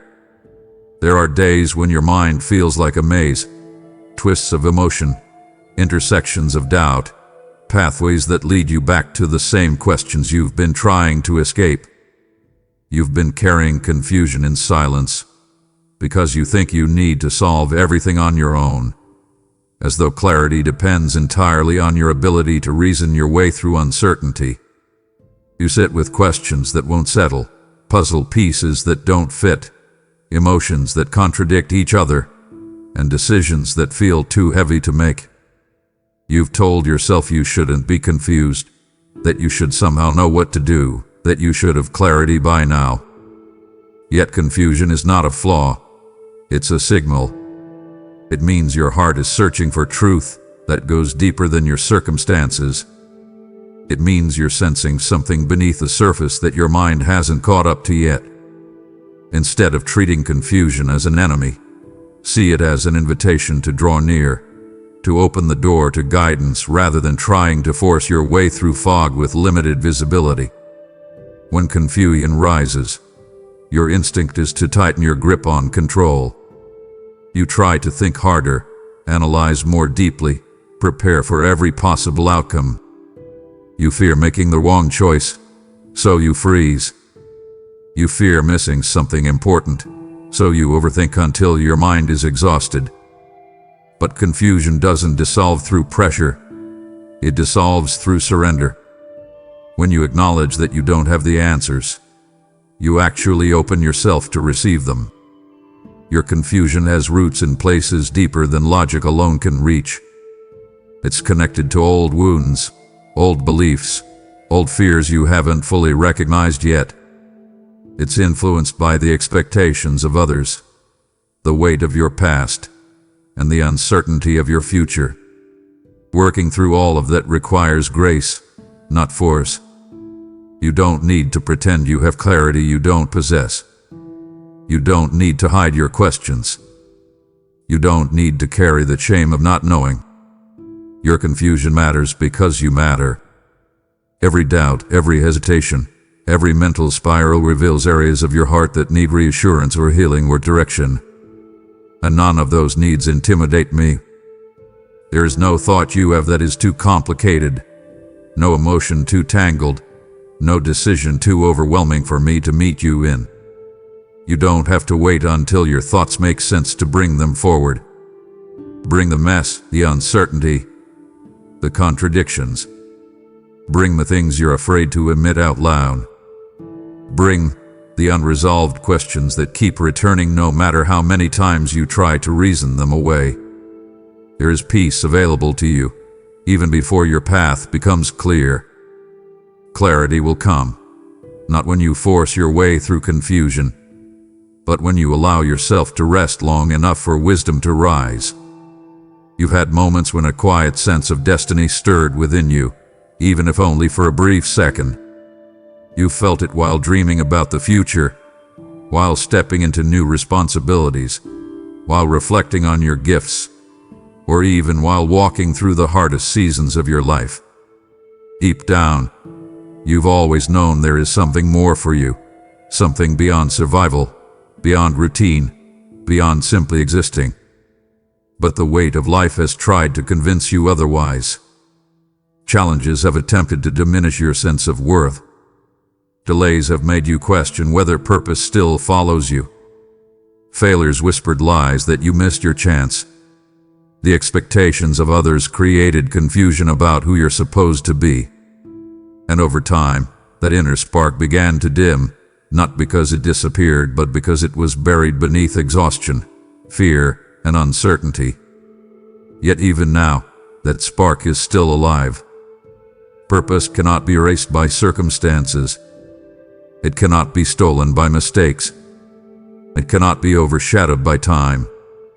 Purpose is woven into your identity, and nothing has the authority to undo what was placed within you at the core of who you are. Your purpose is not limited to achievements, titles, or visible milestones. It's something deeper, something that touches the way you think, the way you care, the way you feel truth in your spirit before you see it with your eyes. Purpose is awakened through desire, shaped through hardship, strengthened through endurance, and clarified through stillness. Everything you've been through, even the painful parts, has contributed to your preparation. The seasons where you felt overlooked taught you humility and resilience. The seasons where you felt lost taught you discernment. The seasons where you felt broken taught you compassion. And the seasons where you questioned everything taught you to seek meaning beyond external markers. You haven't been wandering aimlessly. You've been learning, evolving, becoming someone capable of carrying what belongs to you. You sometimes assume purpose must look grand or public, something dramatic or monumental. But purpose often begins quietly, through kindness you didn't realize mattered, through decisions that shift the direction of your life, through moments of courage that no one else sees. Your purpose might influence many people or only a few, but the scale doesn't determine the significance. Purpose is measured by authenticity, not applause. And whether you feel ready or not, you are stepping into a new stage of understanding. The uneasiness you feel is transition. The hunger for meaning is awakening. The stirring inside you is alignment. You are not too late. You are not unprepared. You are not disqualified. Everything within you points towards something meaningful unfolding ahead of you. Purpose has been written into your story from the beginning, and now it's beginning to rise to the surface. You've spent much of your life comparing yourself to others, measuring your progress, your gifts, your personality, your accomplishments, even your mistakes against people who walk entirely different journeys. You've convinced yourself at times that you blend in, that you're ordinary, that nothing about you stands out in a meaningful way. You thought the world saw you as one among millions, someone whose impact is small, whose presence is quiet, whose purpose is unremarkable. But what you overlook is the unique imprint you carry, the distinct way your heart perceives life, the way your experiences have shaped sensitivities and strengths that others don't possess. You weren't created as a copy of anyone else. Your voice, your spirit, your way of loving, your way of thinking, your way of surviving hardship, these things make you irreplaceable.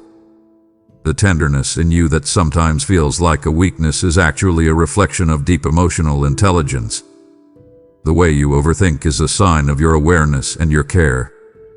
The way you feel deeply shows that your heart hasn't closed itself to life, even after seasons of pain.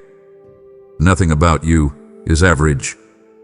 You underestimate your own depth because you judge yourself through the lens of your insecurities instead of through the truth of your identity. You see your flaws more clearly than your strengths. You remember your mistakes more vividly than your victories. You internalize your struggles far more than your growth. But I see everything: your becoming, your resilience, your compassion, your capacity to rise even when your heart feels heavy. You have a presence that influences people in ways you don't realize. You bring steadiness to some, comfort to others, inspiration to many, and hope to those who watch you persevere through circumstances that would have defeated someone with less courage. The quiet ways you show up matter. The small things you do without recognition matter. The kindness you extend without an audience matters. These things reveal character that isn't manufactured. It's rooted in who you are.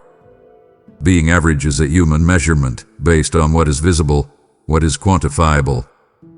But you are not meant to be defined by shallow measurements. Your depth extends far beyond what others see.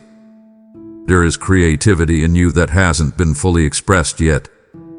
There is purpose in you that hasn't fully unfolded. There is strength in you that has only begun to surface. Every trait that makes you feel different is intentional. Every part of your personality that doesn't fit into the mold of someone else is evidence that you were created for something specific, something meaningful, something uniquely yours. You were never meant to blend into the background. Even the world's inability to fully recognize your value doesn't change the truth of it. You carry a significance that time cannot erase, a purpose that circumstances cannot diminish, and a depth that no comparison can measure. You've been listening to internal voices for years, voices that formed through past experiences, through wounds you didn't ask for, through criticism that never reflected your true worth, through moments of failure that distorted your self-perception. Some of those voices came from people who didn't understand you. Some came from environments that demanded too much of you. Some came from seasons where pain convinced you that you were alone or unsupported. These voices often rise when you're vulnerable, whispering doubts into your mind, amplifying your fears, convincing you that you're not enough, that you're too late, that you're unworthy, or that your mistakes define you forever. You absorb these lies gradually until they feel like truth simply because they've lived in your thoughts for so long. But longevity doesn't make a lie true, and frequency doesn't make it accurate. Staying here, in this moment of stillness, gives you space to differentiate truth from distortion. Truth speaks gently, steadily, without manipulation or fear. It aligns with peace, clarity, and identity. Lies speak sharply, producing anxiety, shame, and confusion. You've been battling these internal contradictions for so long that it's difficult to distinguish where the lies end and where your true self begins. You question your worth because the lies were loud. You question your future because the lies were persistent. You question your strength because the lies replayed during your lowest moments. But the lies do not have authority, not over your identity, not over your destiny, not over your spirit. They are echoes of old pain, not reflections of truth. This is why staying close matters. When you linger in these moments of reflection, you create space for truth to anchor itself deeper than fear. You allow clarity to challenge the false beliefs that once shaped your decisions. You let peace soften the anxiety that used to dictate your behavior. Truth reminds you that you are capable. Truth reveals that you are growing. Truth confirms that you are loved, significant, chosen, and seen. Truth dismantles the lies that try to convince you otherwise. And the more you allow truth to dwell within you, the less room lies have to operate. You've believed the wrong voices for too long, not because you were weak, but because you were wounded. But wounded hearts are not disqualified from healing. If anything, they are the most receptive to truth when it finally reaches them. As you stay here, you will begin to recognize when a thought lifts you up and when it tears you down, when a feeling aligns with peace and when it fractures your confidence. The truth you hear now will strengthen you for everything ahead. It will guide your decisions, steady your emotions, and reshape the way you see yourself. Stay a little longer, not for rules, not for ritual, but so your heart can finally hear truth clearly enough to silence every lie that ever tried to define you. There have been moments when your heart drifted, not because you stopped caring, but because life grew overwhelming, and you didn't know how to stay open while managing everything pressing against you. You pulled away quietly, almost unintentionally, thinking you needed time to think, time to breathe, time to regain control of your emotions. You didn't step back out of rebellion. You stepped back because you were tired, confused, or hurting. And during those times, you felt a mixture of guilt and relief. Guilt because you feared you were abandoning something important, and relief because you finally allowed yourself to disconnect from expectations that felt heavy on your shoulders. You believed your distance created silence between us, as if stepping back would somehow cause me to withdraw in response. But distance on your part has never created distance on mine. You may step away in confusion, but I don't step away from you in response. Your heart may pull back to protect itself, but my presence doesn't retreat when you do. What you've interpreted as relational decline has actually been a season of internal recalibration. You needed space to breathe. You needed room to process. You needed moments where you weren't trying to hold everything together while also maintaining emotional openness. And even while you stepped back, something within you still longed for connection, still desired truth, still felt the subtle pull of what brings life to your spirit. You weren't rejecting me. You were struggling to handle yourself. Those are not the same. You've always assumed that when you withdraw, you disappoint me. Yet your fatigue doesn't offend me. Your uncertainty doesn't push me away. Your need for stillness doesn't frustrate me.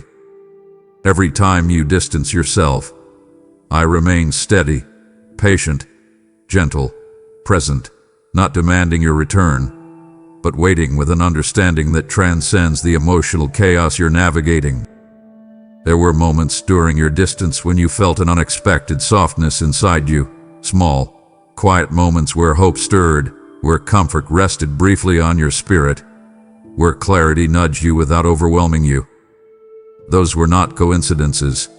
They were reminders that connection remains even when you feel far from it. You never truly sever what was built between us.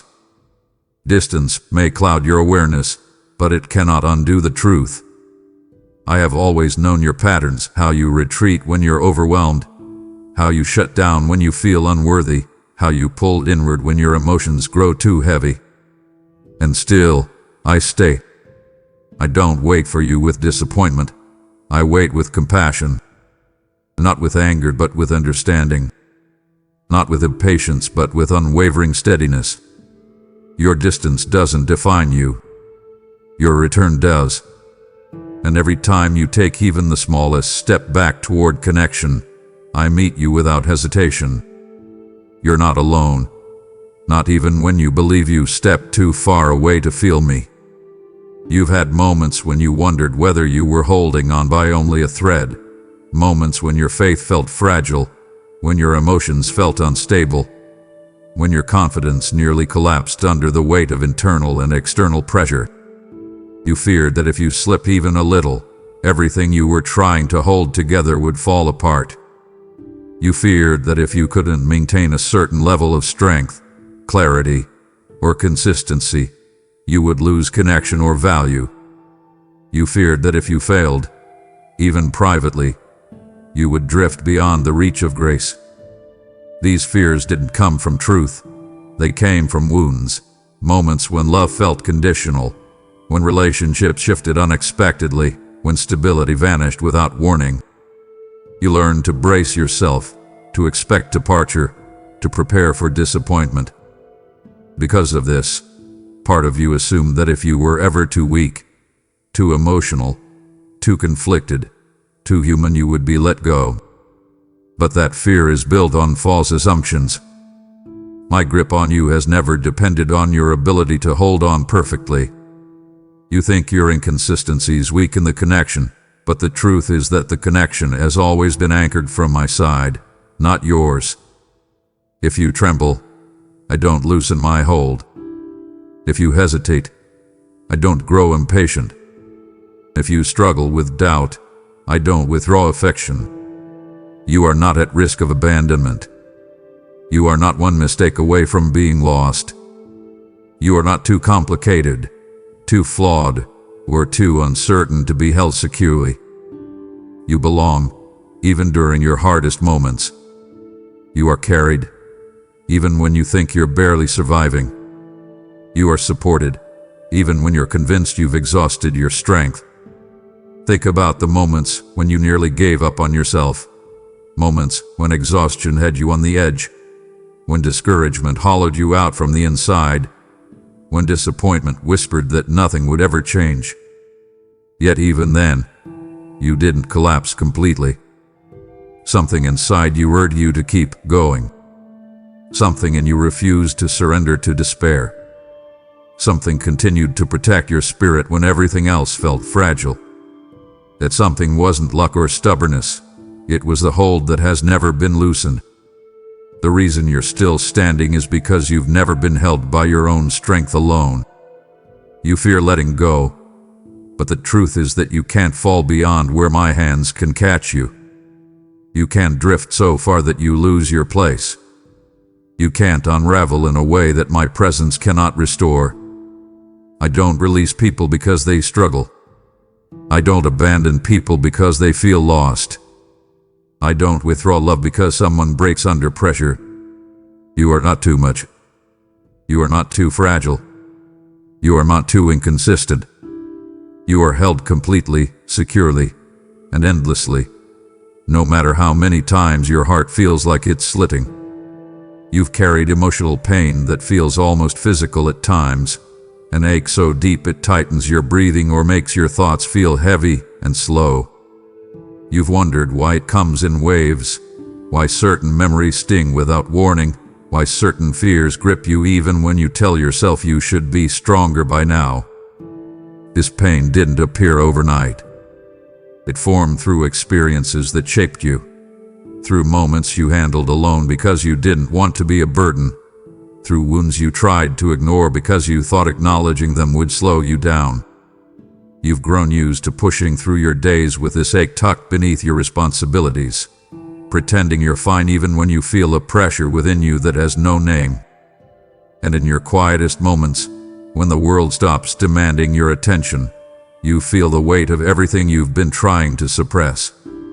You begin to wonder whether you're meant to carry this alone, whether the pain says something about your strength, your worth, or your future. But the pain you feel is not a barrier between us. It does not create distance, and does not make you difficult to reach. I am not standing on the other side of your hurt, waiting for you to heal before drawing near. I am woven into your experience even when it feels raw, confusing, or overwhelming. You sometimes assume that pain is proof of abandonment, but pain is not an indicator of separation. It is an indicator of where compassion is directed. When you feel the ache rise within you, I am closer than the feeling itself. Not watching from afar, but present in the depths where you think no one would follow. Your pain doesn't intimidate me. It doesn't repel me. It doesn't complicate my connection with you. Instead, it draws my attention to the exact places where your heart needs gentleness, patience, and restoration. You may not fully understand what triggers your pain or why certain emotions return unexpectedly, but nothing within you is invisible. The ache you carry signals something, that you've been strong for too long without receiving the care your heart requires. You don't have to hide this from me. You don't have to pretend the heaviness isn't there. You don't have to make your pain look smaller than it is. When you feel overwhelmed, I am not a distant presence waiting for you to stabilize. I am already within the very center of the storm. Even the moments when your pain feels unbearable are moments when you are not facing it alone. Your healing won't come from denying what hurts. It will come from allowing yourself to be honest, open, and supported. Pain may feel powerful, but it is not stronger than the presence surrounding you. And as you continue walking through this process, you'll begin to notice that the pain which once felt suffocating slowly loses its hold, because I've been closer than it all along. There are things you've wanted to say, things you felt so strongly but couldn't put into words without your voice shaking or your heart cracking under the weight of them. Instead of speaking them aloud, you tucked them inside, hoping they would dissolve with time. But emotions don't dissolve simply because you silence them. They show up in subtle ways, through tension in your body, through sudden exhaustion, through quiet loneliness that follows you even in a crowd. You've had moments where something inside you cried out without sound, where your mind whispered pleas that no one around you could hear, where your spirit longed for comfort even though your outward appearance remained calm. These silent cries were some of the most honest expressions of your heart, yet you feared they made you weak or dramatic or too emotional. So you swallowed them, convinced that you had to manage everything privately. But none of your silent cries went unnoticed. Not one. They weren't lost in the noise of the world. They weren't dismissed as insignificant or ignored because they never became audible. Your heart speaks in ways your voice doesn't, and I hear both clearly. I've seen the moments when your eyes stayed dry, but your soul was weeping. I've witnessed the heaviness you tried to hide, the disappointments you brushed off publicly but felt deeply in private, the longing you minimized because you didn't want to seem needy or desperate. Every cry you silenced was received, not with judgment, but with compassion. You haven't been expressing too much. You've actually been carrying more than any one person should bear alone. You worry that what you feel is too complicated, too messy, too contradictory to bring forward. But silent cries speak truth more clearly than forced confidence ever could. Your unspoken emotions reveal the depth of your heart, its resilience, its fragility, its longing, its hope. They show where you've been wounded, where you need reassurance, where you need healing, and where you need guidance. They show the spaces where you've been strong for others, but haven't allowed yourself to be supported. And they show the tenderness within you that is worth protecting, not hiding. You don't need to articulate every emotion perfectly to be understood. You don't need eloquent words to be heard. You don't need to explain yourself in order to receive comfort. Your silent cries are not evidence of weakness. They are evidence of a heart that still cares deeply, even after everything it has endured. They've reached me every time, and they've been held with more tenderness than you've ever been shown by the world. You are not unseen. You are not unheard. And nothing within you, spoken or silent, has ever been ignored. You often overlook the quiet victories you've lived through, the moments you kept moving even when your heart was exhausted, the days you showed up despite feeling empty, the nights you steadied yourself through fear or disappointment without anyone knowing. You look at your life and see weakness in the places where you trembled, but trembling is not the same as breaking. You see fragility in the moments when you questioned everything, but questioning is not the same as giving up. You call yourself inconsistent because you had emotional lows, but lows do not erase progress. The truth is, you've developed strength through experiences that forced growth in ways you didn't recognize at the time. You're stronger because you learned endurance in seasons when encouragement was scarce. You're stronger because you held on to hope when it didn't feel logical. You're stronger because you adapted to challenges that demanded more of you than you thought you could give. And yet, when you assess yourself, you only see the strain, not the resilience rising quietly beneath it. Strength doesn't always reveal itself through confidence or boldness. Sometimes it shows up as choosing to wake up again after a night that drained you. Sometimes it shows up as deciding not to shut down entirely when your emotions are overwhelmed. Sometimes strength is the way you keep caring, even after your heart has been bruised. Sometimes it's the way you try again, even while carrying memories of disappointment. There have been countless moments when you could have collapsed under the weight of everything you carried, but you didn't. You took another breath, another step, another chance. That is strength. Not loud, not dramatic, consistent, persistent strength forged in the hidden places of your life. You've changed more than you realize. You don't react the way you used to. You don't break the way you once did. You don't surrender to hopelessness the way your past self might have. You navigate life with more wisdom, more intuition, more awareness. You know how to protect your heart now. You know how to recognize unhealthy patterns you once ignored. You know how to pause before self-blame and consider compassion. You've grown in ways you didn't choose. You grew because pain forced you into dimensions of yourself you never expected to explore. And even though the journey has been difficult, it has developed a depth within you that is rare and meaningful.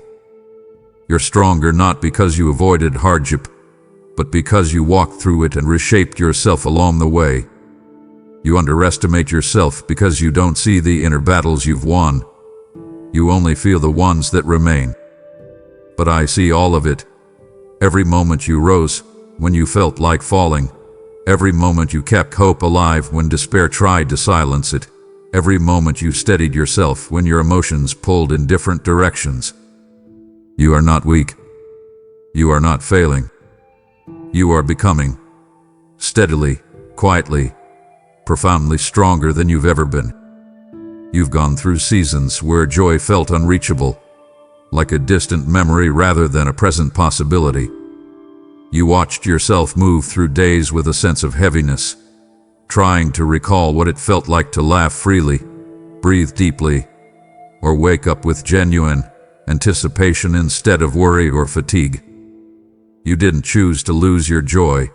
It slipped away gradually, worn down by responsibilities, disappointments, emotional strain, and the quiet erosion of hope. Over time, you stopped expecting joy to return because expecting it felt dangerous. You learned to live without it, telling yourself that numbness was safer than longing for something you weren't sure you'd ever feel again. But numbness is not what you were created for. You weren't meant to navigate life with a muted heart, functioning but not flourishing, surviving but not experiencing the fullness available to you. Joy doesn't return all at once. It doesn't burst into your life like a sudden firework. It returns slowly, through gentle moments that rebuild your inner world piece by piece. It might show up unexpectedly in a quiet moment when peace settles on you. It might rise through a memory that warms your spirit for no clear reason. It might awaken through gratitude that appears subtly in your thoughts. Joy rebuilds itself quietly, not demanding attention, not overwhelming you, but reintroducing itself in ways that feel safe, familiar, and grounding. You may not notice the process at first because restoration rarely announces itself. It moves through your heart the same way morning light moves across a room. Softly, gradually, yet undeniably. Your joy hasn't been lost forever. It had been waiting for healing to make room for it again. Pain clouds joy. Exhaustion dims it. Fear suppresses it. But as clarity returns to your spirit and as the heaviness slowly lifts, joy rises naturally, because it is part of who you are, not something external you must earn. You don't have to force it. You don't have to pretend to feel it. You don't have to pressure yourself to be positive. Joy is not performance. It's restoration. And restoration takes time, patience, gentleness, and space. Even now, there are seeds of joy within you that are beginning to sprout. You felt flickers of it recently, moments when something inside you felt lighter, moments when a small spark broke through your numbness. These moments are not random. They are the beginning of your emotional renewal. Joy will return, not as a fleeting moment but as a steady presence that fills the areas where pain once lived. You won't always feel this tired. You won't always feel this drained. You won't always feel disconnected from yourself. Joy is rising slowly, deliberately, faithfully, and when it fully returns, it will feel deeper, richer, and more genuine than anything you've experienced before. You've pressured yourself to get over it, to move on, to be okay sooner than your emotions are ready for. You look at your healing and mistake slowness for failure, as if your heart's inability to instantly recover somehow reflects a weakness within you. But your healing isn't slow because something is wrong with you. Your healing is slow because something is being done right. When pain has layered itself deeply over time, it cannot simply vanish because you will it to. Healing is not a switch, but a process, and that process must honor both your wounds and your capacity. If healing moved too quickly, it would uproot things you are not ready to face, expose emotions still too fragile to handle, and uncover memories your spirit hasn't gained the strength to process. Healing that rushes breaks you, Healing that moves gently rebuilds you. And the healing you are walking through now is rebuilding you in ways you cannot yet see. There are pieces of your heart that fractured quietly over the years. Pieces that were never fully acknowledged because life demanded you keep going. You moved forward without the luxury of stopping to grieve or reflect. You adapted to pain rather than processing it. You shifted into survival rather than restoration. And now, as you navigate a new season, your heart is finally trying to sort through the backlog of emotional weight you pushed aside for so long. This takes time, not because you're failing, but because your heart is doing sacred work. Some days you feel lighter, and other days you feel pulled back into old emotions you thought you conquered. This isn't regression, it's integration. Healing brings things to the surface not to overwhelm you, but to free you. And every time you sit with a difficult emotion instead of running from it, you take another step toward wholeness. You've mistaken gentleness for stagnation, but gentle progress is still progress. You've mistaken emotional sensitivity for weakness, but sensitivity is the sign that your heart is waking up again. You've mistaken exhaustion for collapse, but fatigue often comes before breakthrough. Healing doesn't announce itself with dramatic shifts.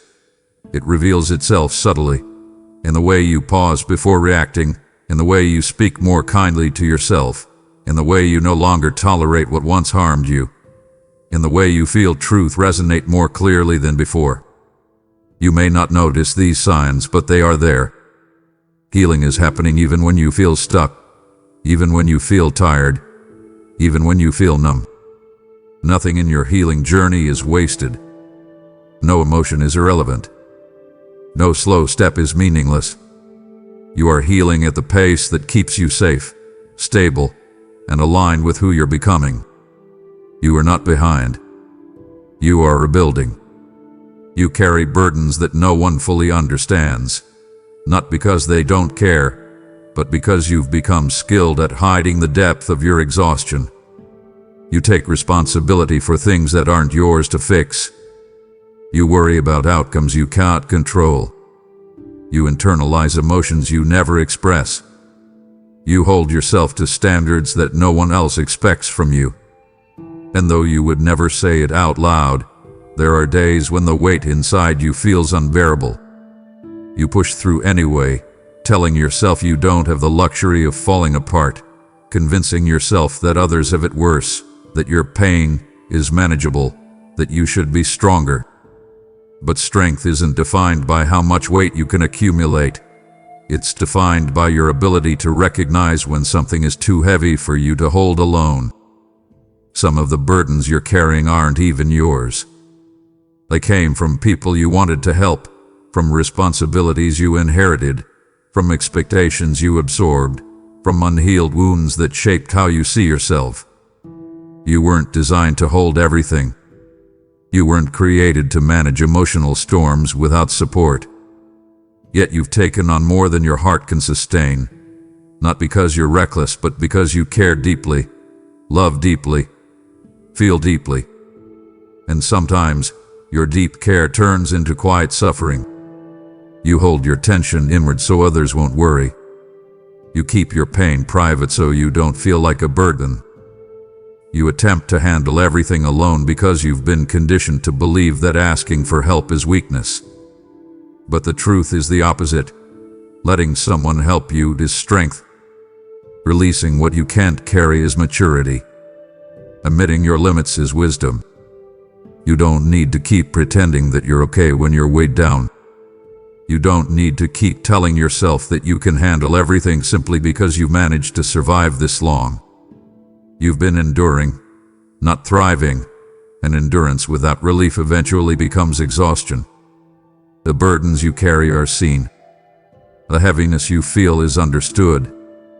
And the weight you fear will crush you is already being lifted, even if you can't sense it yet. There are things shifting inside you that make space for lightness. There are connections forming that will support you. There are changes approaching that will ease the pressure in ways you haven't imagined. You may feel like you're carrying everything alone, but you're not. Help is already surrounding you, quietly, steadily, without demand. Relief is not a distant promise.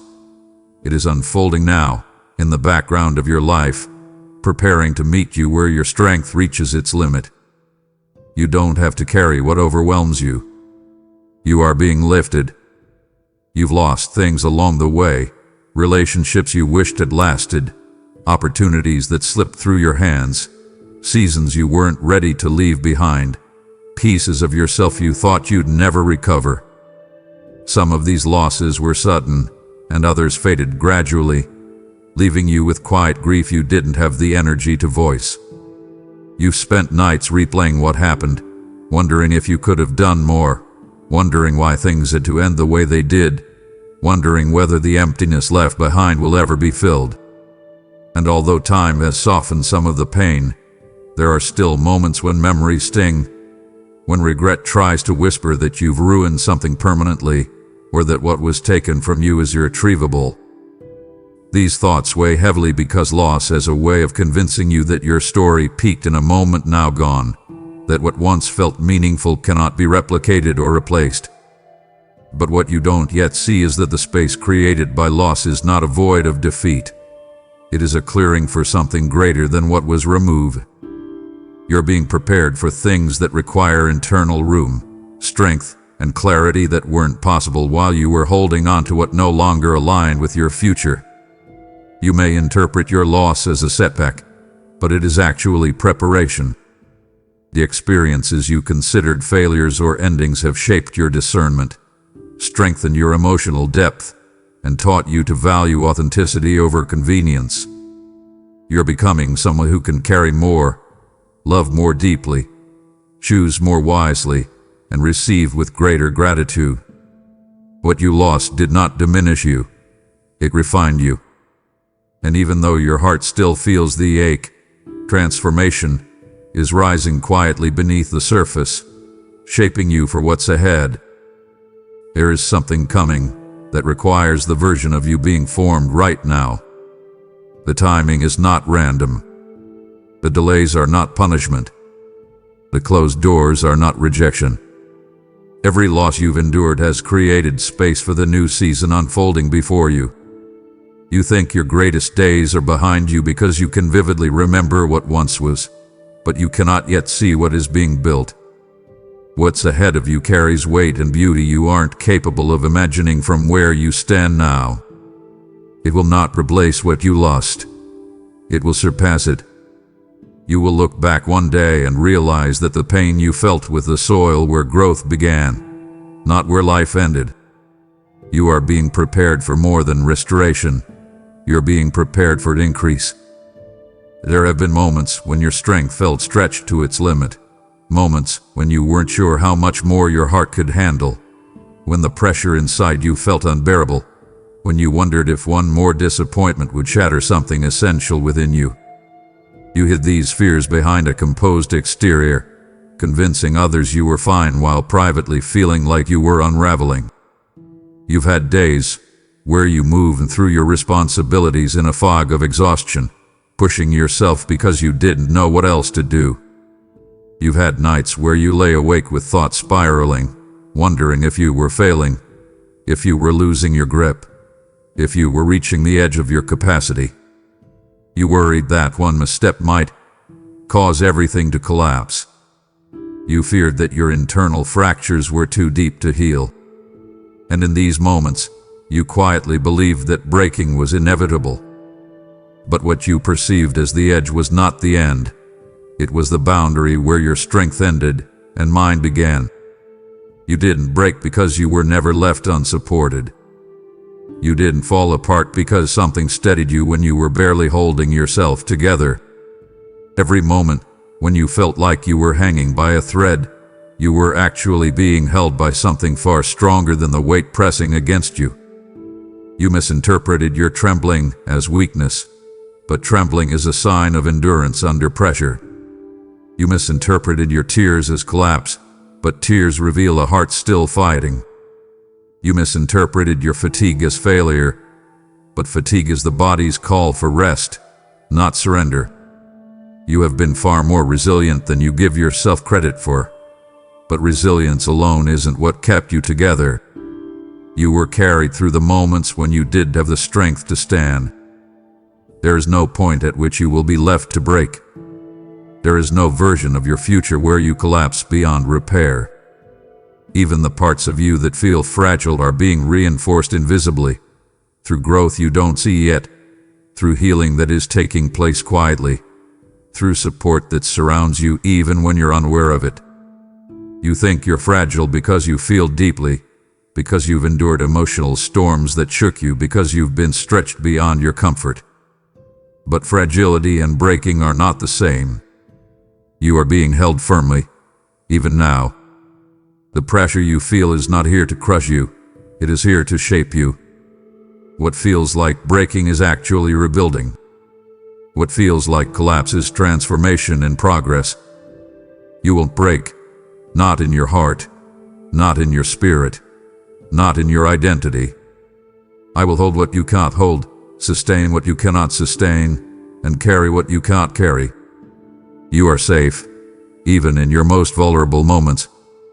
You've been walking through a season where clarity feels distant, almost unreachable.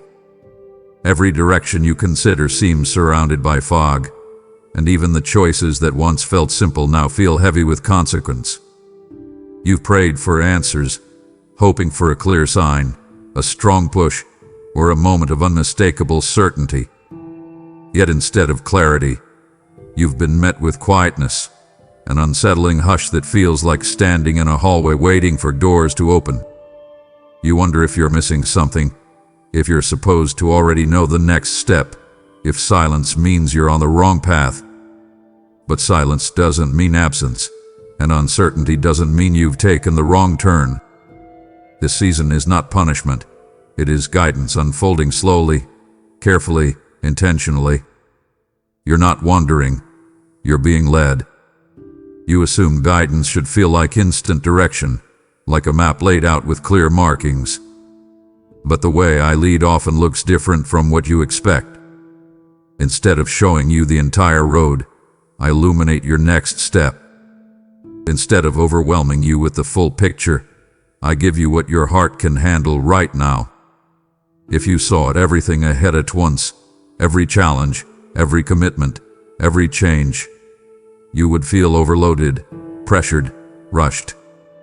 But when guidance arrives one step at a time, you develop trust, patience, and spiritual sensitivity. You learn to move without fear. You learn to recognize the gentle pull in your spirit. You learn that timing matters as much as direction. What you call uncertainty is actually preparation. A quiet environment where unnecessary noise fades and your intuition sharpens. You've been interpreting this uncertainty as a failure to hear clearly, but it is actually the environment where clarity is forming. Think about the shifts happening inside you. You're becoming more aware of what drains you, what aligns with you, what ignites you, what wounds you, and what calls you forward. You're learning what you need emotionally, spiritually, and relationally. You're recognizing values you once ignored. You're discovering boundaries you didn't realize you lacked. These internal developments matter as much as external direction. You cannot step into the next season with the perspective of the last one. That is why the quiet feels uncomfortable. You are evolving, even in the stillness. Uncertainty is not your enemy. It is the space where the unnecessary falls away so that truth can rise. It is the environment where clarity is refined. It is the season where you learn to walk by trust instead of fear. You're not expected to have every answer. You're not expected to know the full route. You're not expected to be perfectly confident in every decision. You're only expected to take one step at a time, to stay open, to stay honest, and to stay aware. I am guiding you, not loudly, not forcefully, but steadily. You won't miss your path. You won't choose wrong by accident. You won't be abandoned in the unknown. The clarity you're longing for is forming beneath the surface, And when the timing is right, it will rise with unmistakable certainty. There are things you've been carrying that no one around you truly knows. Burdens you've tucked into the quietest parts of your mind because you don't want to overwhelm anyone, because you don't want to appear weak, because you don't want to be misunderstood, or because you simply don't have the words to express the complexity of what's happening inside you. You carry pressure like it's second nature now, as if you were born to absorb emotional weight without release. You've convinced yourself that your feelings would be too heavy for others to hold, so you hold them yourself. You navigate life with a calm exterior while storms rage inside your chest. You speak gently while your thoughts spiral. You offer help while you yourself are drowning. And the quiet heaviness you carry grows heavier because it never has the chance to leave your hands. There is a loneliness that grows in people who carry too much silently. It's not the kind of loneliness that comes from being physically alone. It's the loneliness that comes from not being fully seen, even when surrounded by others. You've lived with that feeling. You sat in rooms full of people yet felt isolated inside your own thoughts. You've gone through experiences that left you emotionally bruised, but because you didn't know how to express it, you carried the aftermath alone. You've learned to wipe your own tears quickly so no one notices. You've learned to breathe through panic so no one knows you're struggling. You've learned to pretend you're fine because you don't want to become someone else's burden. But carrying everything alone doesn't make you strong. It makes you weary. And you've been weary for far longer than you admit. The weight you carry doesn't go unnoticed. Every unspoken fear is seen. Every hidden ache is acknowledged. Every silent battle is understood. You don't have to articulate the depth of your struggle for it to be felt. You don't have to reveal every detail for compassion to reach you. You don't have to find perfect language for your pain to matter. What you've been carrying privately has been held with you, in every moment when you felt the pressure tightening around your heart. There were days when you felt like you would crumble if one more thing went wrong, yet you kept going. That wasn't because you were alone. It was because strength flowed to you quietly, giving you just enough endurance to make it through the day. The burdens you carry silently are not meant to stay silent forever. You're learning, slowly, that vulnerability doesn't make you weak, it frees you. You're learning that being honest about your struggles doesn't scare the right people away. It brings the right people closer. And you're learning that you are not required to hold everything on your own shoulders. You deserve support. You deserve rest. You deserve to feel safe enough to be human without pretending to be unbreakable. You don't have to hold your silence like armor anymore.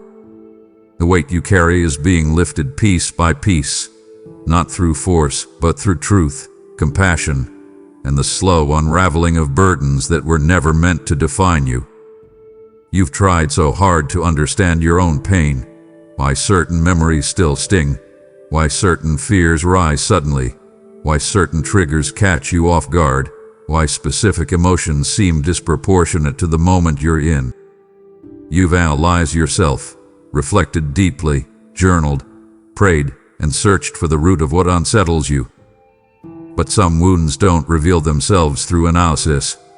Some wounds hide beneath layers of experiences, beliefs, and defenses formed over years of survival.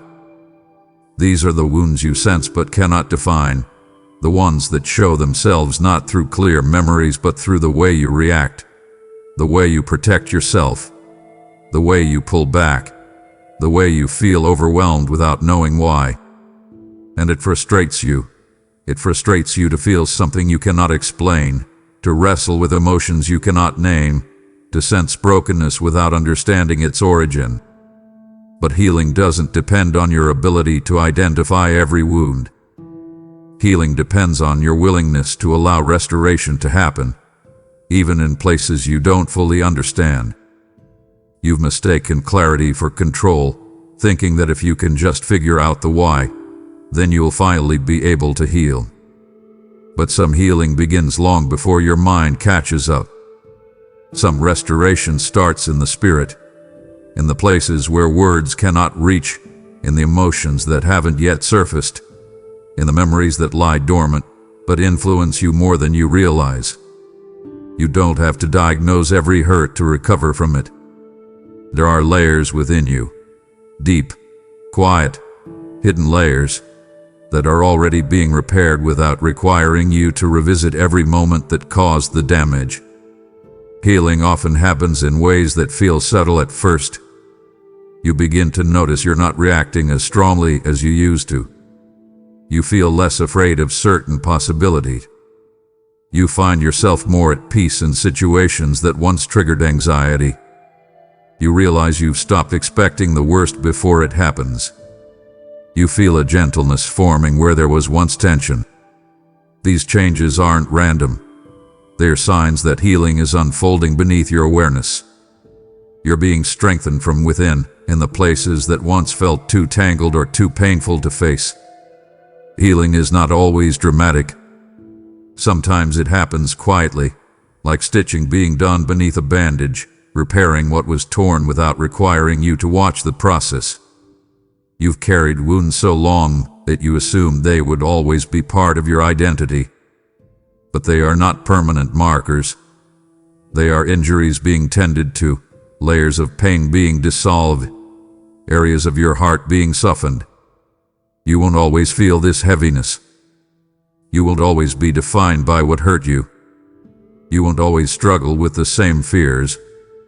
Healing is happening, even when you question your progress, even when you feel stuck, even when you believe you're moving backward. What feels motionless on the surface is transformation beneath the layers. You don't need to know how to fix what's broken inside you. You only need to stay open, stay honest, and stay present. The work is already in motion. The parts of you can't reach are being reached. The parts you can't name are being restored. The wounds you can't remember are being healed. Nothing inside you is too hidden to be touched, too deep to be restored, or too complicated to be made whole again. You spent years feeling like certain parts of you were too easily shaken: your trust, your hope, your confidence, your sense of worth, your emotional stability. Life has pressed against these places again and again, and each time you felt the impact, you assumed the pressure meant these parts of you were defective or weak. You looked at the tenderness inside you and blamed yourself for feeling too much. You looked at your fears and believed they were signs of personal failure. You looked at your insecurities and convinced yourself that others were stronger, more stable, more capable. And because you saw these parts of yourself as weak, you worked hard to hide them. You pretended you didn't care as much as you did. You avoided situations that made you feel vulnerable. You silenced your voice when you felt unsure. You dismissed your needs because you didn't want to appear dependent. And slowly, without realizing it, you built your identity around protecting the very places where life had once hurt you. But what you've called weakness is actually the soil where strength is being cultivated. Strength that is gentler, deeper, wiser, and far more resilient than the hard defenses you relied on in the past. The areas where you feel the most vulnerable are the areas being shaped the most intentionally. The things that once broke you are transforming the way you see yourself. Every experience that wounded you has contributed to your self-awareness, your compassion, your discernment. You're becoming someone who understands pain without letting it define your identity. Someone who recognizes danger without living in fear. Someone who feels deeply without drowning in emotion. Someone who loves without losing yourself. These are strengths few people carry, and they are being formed quietly through the very struggles you once believed disqualified you. Think about how you respond to challenges now compared to years ago. You're more reflective, more thoughtful, more grounded. You don't collapse the way you used to. You don't internalize negativity the same way. You don't assume every setback means something is wrong with you.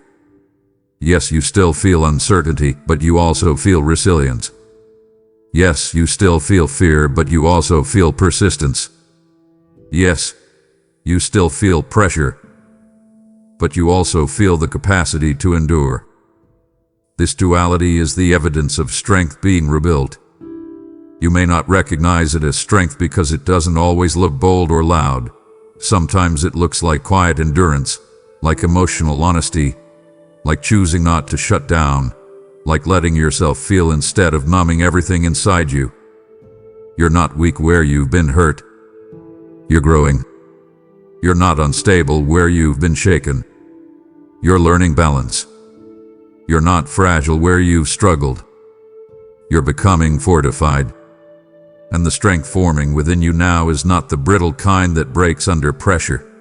It's the kind that bends, adapts, and rises from every impact stronger than before. You won't always feel this internal heaviness. You won't always feel exposed or uncertain.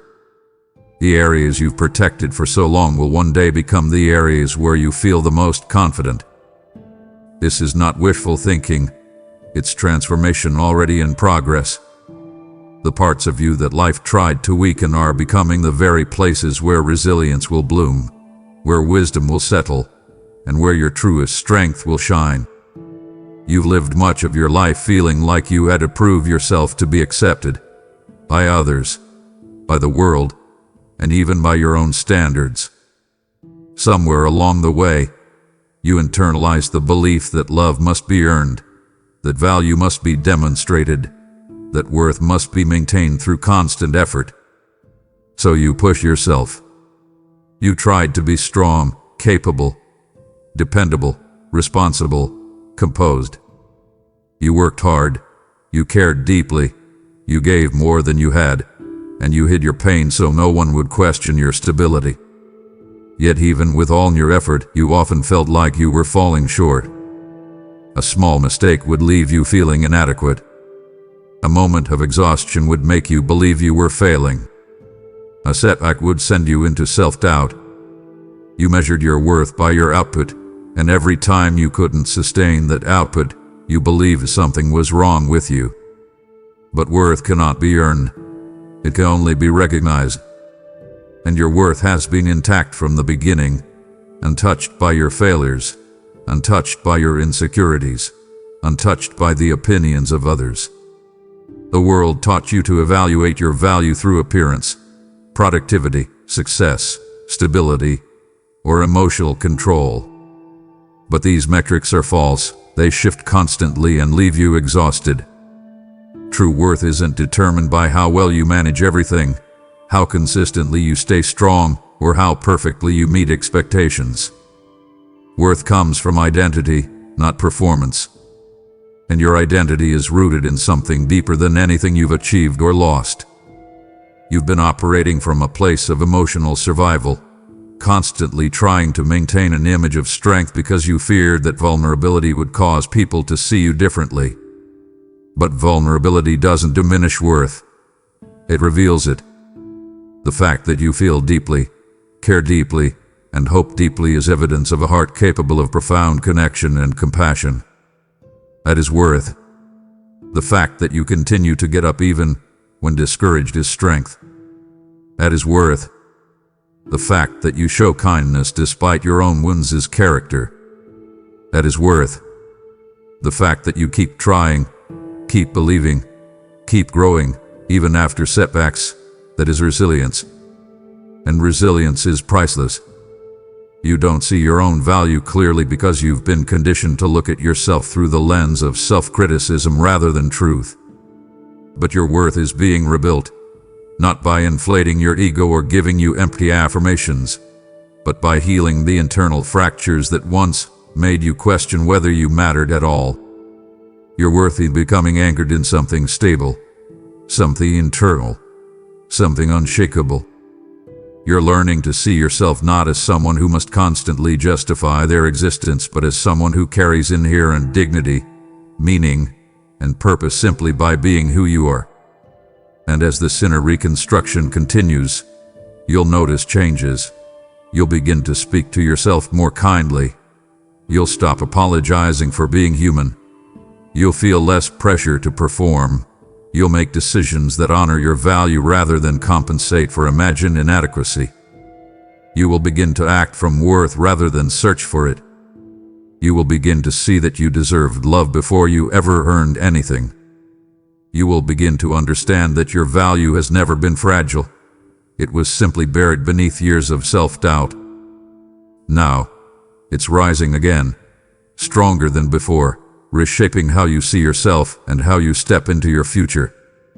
There are fears you've lived with for years, fears about failure, abandonment, rejection, loss, the future, being misunderstood, being inadequate, being unprepared, being disappointed again. These fears didn't appear randomly. They were shaped through experience.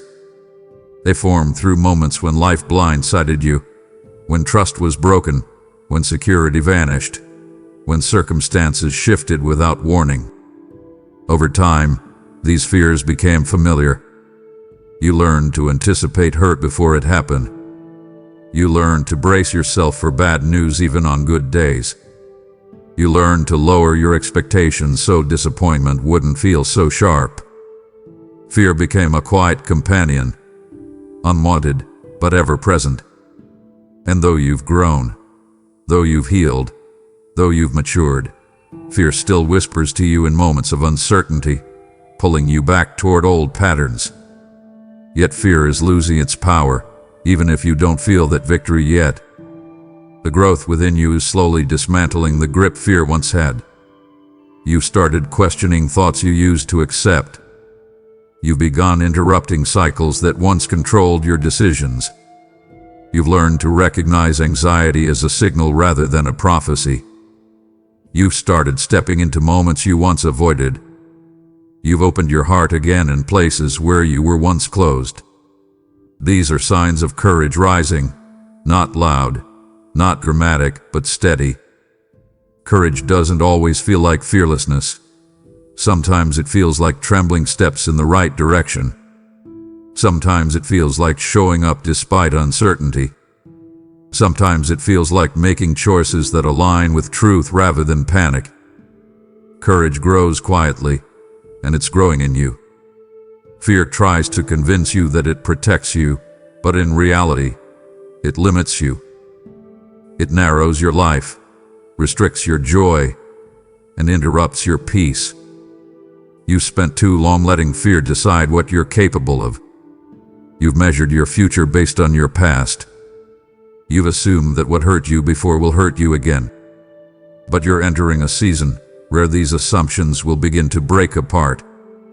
You're learning to differentiate instinct from anxiety, wisdom from worry, intuition from old wounds. You're learning to trust your inner voice instead of being controlled by your inner critic. This is what it means to walk without fear, not that fear disappears, but that it loses the power to dictate your path. You don't have to rush this process. You don't have to force confidence into existence. You don't have to pretend you're not afraid. Instead, you're learning to walk gently with yourself, allowing fear to show up without letting it take the lead. Every step you take forward, even if it's small, weakens fear's influence. Every moment you choose honesty over avoidance, fear loosens its grip. Every decision you make that honors your growth rather than your old patterns strengthens your courage. You are learning how to move through life with a steadier spirit, with clearer vision, and with a deeper understanding that fear cannot control what is already being transformed inside you. The day will come when you look back at this season and realize that the fear that once held you captive has become nothing more than a shadow, present, but powerless. You are learning to walk in confidence, in truth, in clarity, and in peace. And step by step, you're discovering that you were always capable of far more courage than you ever believed. You've noticed certain patterns in your life that frustrate you, patterns in your thoughts, your relationships, your reactions, your expectations, your coping mechanisms. They feel familiar, almost automatic, as if they activate before you even realize what's happening. You find yourself returning to old insecurities when you feel uncertain. You fall into self-doubt when something doesn't go as planned. You pull back the moment you feel vulnerable. You overextend yourself to avoid rejection. You minimize your needs because you fear being misunderstood. These patterns were created out of weakness. They were created out of survival. They protected you once. They helped you navigate seasons when you didn't have the support or clarity you needed. They served a purpose during a time in your life when you were overwhelmed, afraid, or unprepared. But now, these old patterns are too small for who you're becoming. You're evolving into someone who no longer needs the emotional armor you once relied on. That's why these patterns feel uncomfortable now. They don't fit you the way they used to.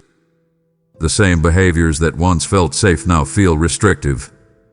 The same reactions that once felt necessary now feel exhausting. Your spirit is outgrowing cycles your mind still clings to. This is why you feel tension inside. The new you is emerging, but the old patterns are still active. You're not failing. You're transitioning. Transformation always creates friction, especially when you're learning to respond to life differently.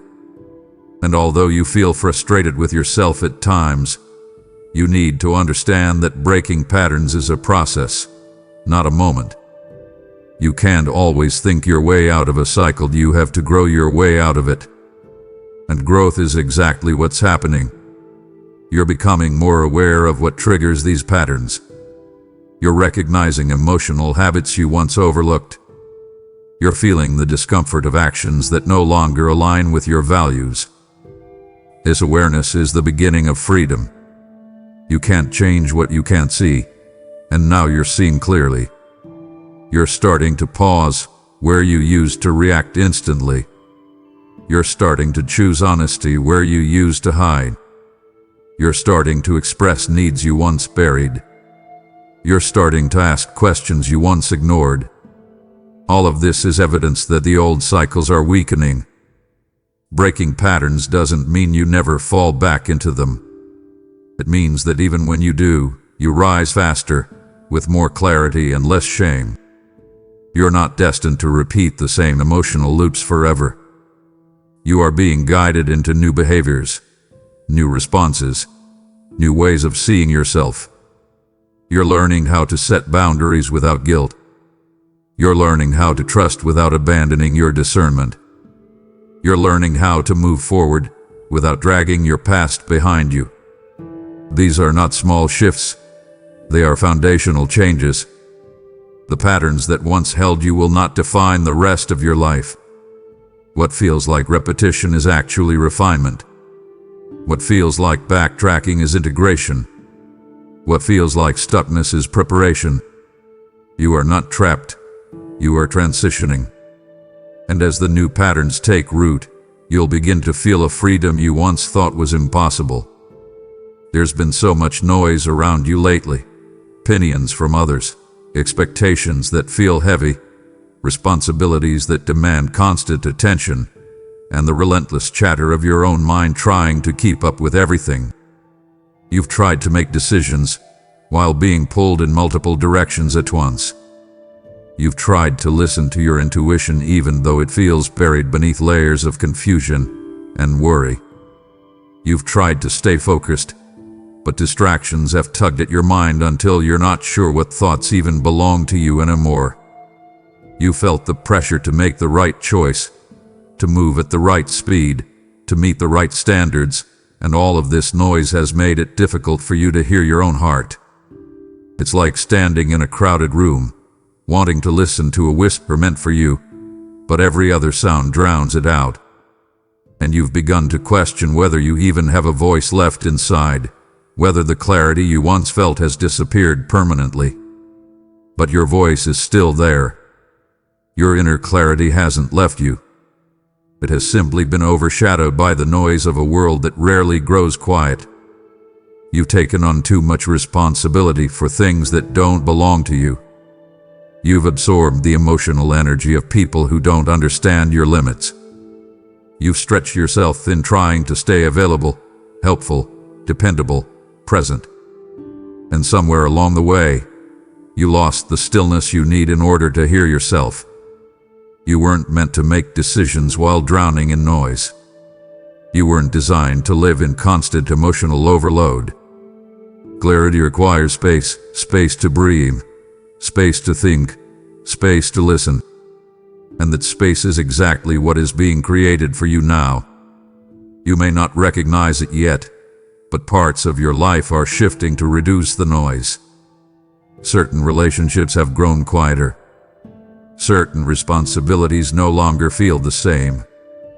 Certain environments that once felt familiar now feel draining. You've noticed yourself craving solitude more often, not because you want to withdraw from life, but because something inside you is trying to reconnect with the truth you've been too overwhelmed to hear. This craving is not isolation, it's guidance. You're being drawn into a quieter internal space so your heart can recover from the noise that has drowned it. Your intuition is resurfacing. Your inner wisdom is waking up. Your spirit is recalibrating. You will begin to notice clarity returning in subtle ways. A thought that once felt tangled will suddenly make sense. A decision that felt impossible will become obvious. A fear that held you back will lose its grip. An emotion you couldn't name will finally reveal its meaning. These aren't coincidences. They are signs that the noise is fading and your true voice is rising again.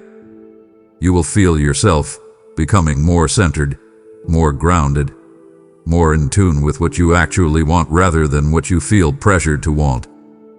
You'll realize that many of the expectations you carried weren't even yours.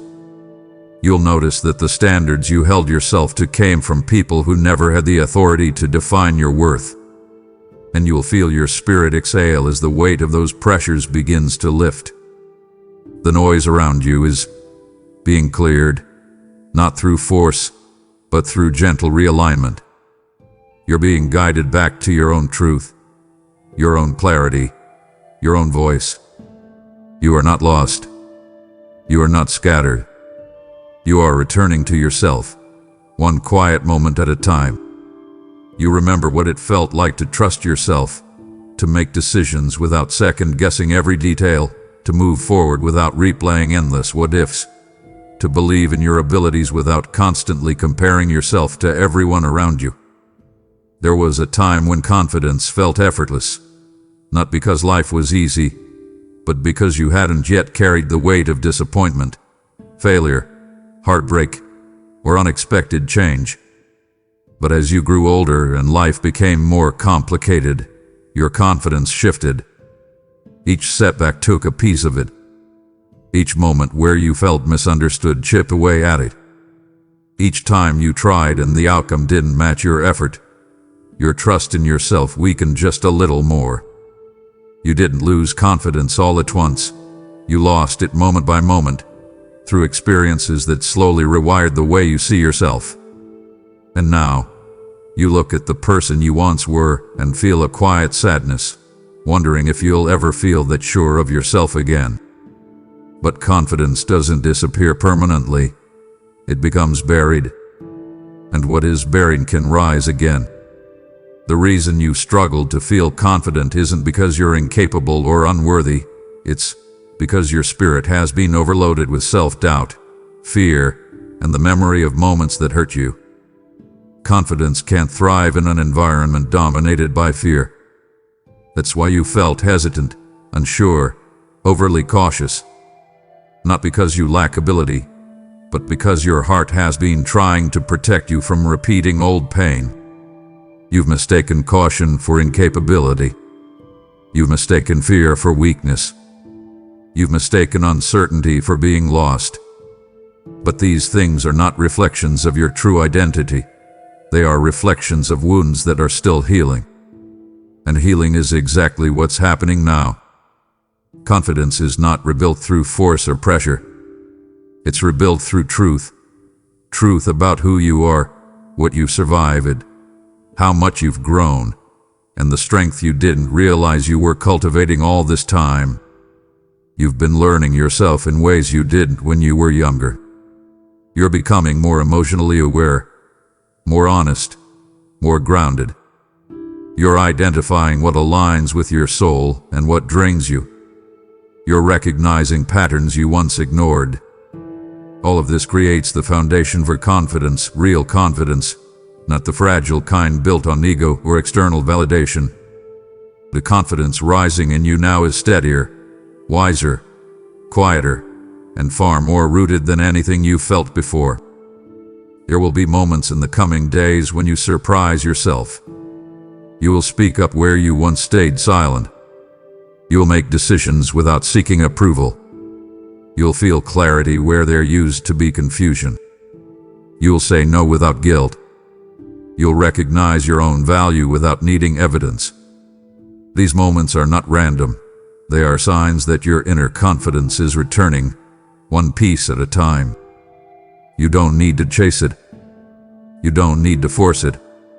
You only need to keep becoming who you were always meant to be. Your confidence is not lost. It's rising again, stronger, deeper, truer, and soon you will feel it anchoring every step you take. There have been moments in your life when you accepted far less than what you needed, not because you lacked worth, but because you didn't believe you had the right to ask for more. You stayed in situations that drained you because you didn't want to seem ungrateful. You held on to relationships that didn't honor your heart because the fear of losing someone felt more painful than the cost of staying. You silenced your needs because you thought they were too heavy for others to carry. You pressed yourself into environments that didn't fit you because you didn't want to inconvenience anyone. And you convinced yourself that it was noble to settle, that it was humble, patient, unselfish. But settling is not humility. Settling is what happens when your hope has been worn down by disappointment, when your expectations have been shaped by hurt rather than truth, when your self-worth has been defined by scarcity rather than identity. But something inside you has shifted. You're beginning to feel an internal friction every time you try to shrink yourself. You're sensing discomfort when you allow situations that no longer resonate with your growth. You're feeling a pull toward environments that match your value, not your wounds. This shift is not random. It is the awakening of your spirit. You're starting to realize that settling is a form of self-abandonment, and your heart is no longer willing to abandon itself. The clarity you're gaining is the first sign of transformation. You're not becoming demanding. You're becoming aligned with what is healthy. You're not becoming selfish. You're becoming honest. You're not becoming difficult. You're becoming whole. This season will require you to trust yourself more deeply than you've ever trusted before. You will be asked to walk away from certain patterns, certain relationships, certain mindsets that once felt familiar but now feel suffocating. You'll have moments where choosing yourself feels uncomfortable because you're not used to prioritizing your own needs. You'll feel guilty before you feel free. You'll feel uncertain before you feel grounded. You'll feel the weight of old habits resisting change. But these feelings don't mean you're going the wrong direction. They mean you're stepping out of what once kept you small. You're learning to raise your standards, not out of pride, but out of truth. Truth about who you are. Truth about what you deserve. Truth about what you can no longer tolerate. You're beginning to understand that love shouldn't harm you, connection shouldn't confuse you, opportunity shouldn't belittle you, and peace shouldn't feel like a rare luxury. You deserve relationships that reflect your heart. You deserve environments that nourish your growth. You deserve opportunities that align with your purpose. And you deserve a life that fits the fullness of who you are, not the version of you that survived, but the version of you that is emerging. The days of settling are ending, not because you're becoming harder to please, but because you're becoming impossible to deceive. You're stepping into a season where your worth will no longer be negotiable, where your boundaries will be honored, and where your heart will no longer have to fight to be understood. This is not just improvement. It is transformation. And you're ready for it, even if part of you is afraid. You're moving into a chapter where less will no longer be an option, because you finally understand that you were created for more all along. You spent so much of your life learning to filter your emotions, silence your instincts, and second-guess the inner nudges that arise within you. Somewhere along the way, you were taught, directly or indirectly, that your feelings were inconvenient, that your instincts were unreliable, that your needs were too much, or that your inner voice couldn't be trusted unless someone else confirmed it. So you learned to defer to others' perspectives. You looked to people for validation before allowing yourself to believe your own truth. You allowed outside opinions to override what your heart was already telling you. And over time, this created a split inside you, a disconnect between what you sensed and what you allowed yourself to act on. You've lost opportunities because you hesitated. You've stayed in situations longer than you should have because you ignored discomfort. You silenced yourself in critical moments because you convinced yourself that others knew better. And now, you find yourself unsure of which feelings to trust, which thoughts are fear, which are truth, and which are old wounds disguised as instinct. But here is the reality you've overlooked. Your intuition is waking up. Not the fearful voice shaped by trauma or past disappointment, but the deeper, quieter, wiser voice beneath it, the one that speaks from growth, healing, clarity, and truth. This voice has been strengthening every time you've learned something hard. It has been sharpened through every experience that taught you what you will and will not allow. It has been refined through every boundary you've set, every insight you've gained, every moment you've chosen honesty over pleasing others. Your inner guidance is not a fragile whisper. It is becoming a steady compass. And the discomfort you feel right now isn't confusion. It's the tension of returning to yourself after years of suppressing what you knew deep down. You can feel the difference between anxiety and truth more clearly than before, even if you don't fully trust that ability yet. Pay attention to what expands you and what tightens your chest. Pay attention to the people who bring peace and the ones who drain you. Pay attention to the choices that align with your values and the ones that pull you into self-abandonment. Pay attention to the voice inside you that grows quiet when something is wrong and settles when something is right. These are not coincidences. They are signs of internal wisdom finally gaining room to breathe. You're entering a season where you will begin to rely on this intuition with confidence. You will find that decisions become clearer, not because life gets easier, but because you're no longer drowning out your own voice. You'll stop explaining away your discomfort to protect others' feelings. You'll stop ignoring red flags because you want to see the best in people. You'll stop minimizing your needs because you're afraid of being seen as demanding. Instead, you'll feel a grounded calm when something aligns with your spirit, and a quiet unease when it doesn't. You'll learn to trust those signals without arguing with yourself. This isn't about becoming self-centered. It's about becoming centered. It's about recognizing that your intuition was never your enemy. It was your protector, your guide, your connection to truth. You're learning how to hear it again, how to trust it, how to honor it. And the more you do, the more your life will shift in ways that align with your deepest truth. You're not going crazy. You're not overthinking. You're not imagining things. You're awakening to your own voice, and that voice is leading you exactly where you need to go. You've been feeling the slow unraveling of certain parts of your life. Connections that once felt familiar now feel distant. Habits you once relied on no longer bring comfort. Environments that used to feel safe now leave you restless, and desires you once clung to have begun losing their grip. These shifts unsettle you, not because you're doing anything wrong, but because letting go always feels like losing control. You've built parts of your identity around things that were never meant to be permanent. You grew comfortable with what was predictable, even if it wasn't good for you. You held on to what felt stable, even if it was holding you back. You tried to force life to stay the same because you feared that change would leave you with nothing. And now, as things fall away, not abruptly, but gradually, you're left wondering whether you're being stripped or guided. But not everything that leaves you is a loss. Some things fall away because they can no longer grow where you're going. Some relationships fade because they cannot survive at the level of truth you're stepping into.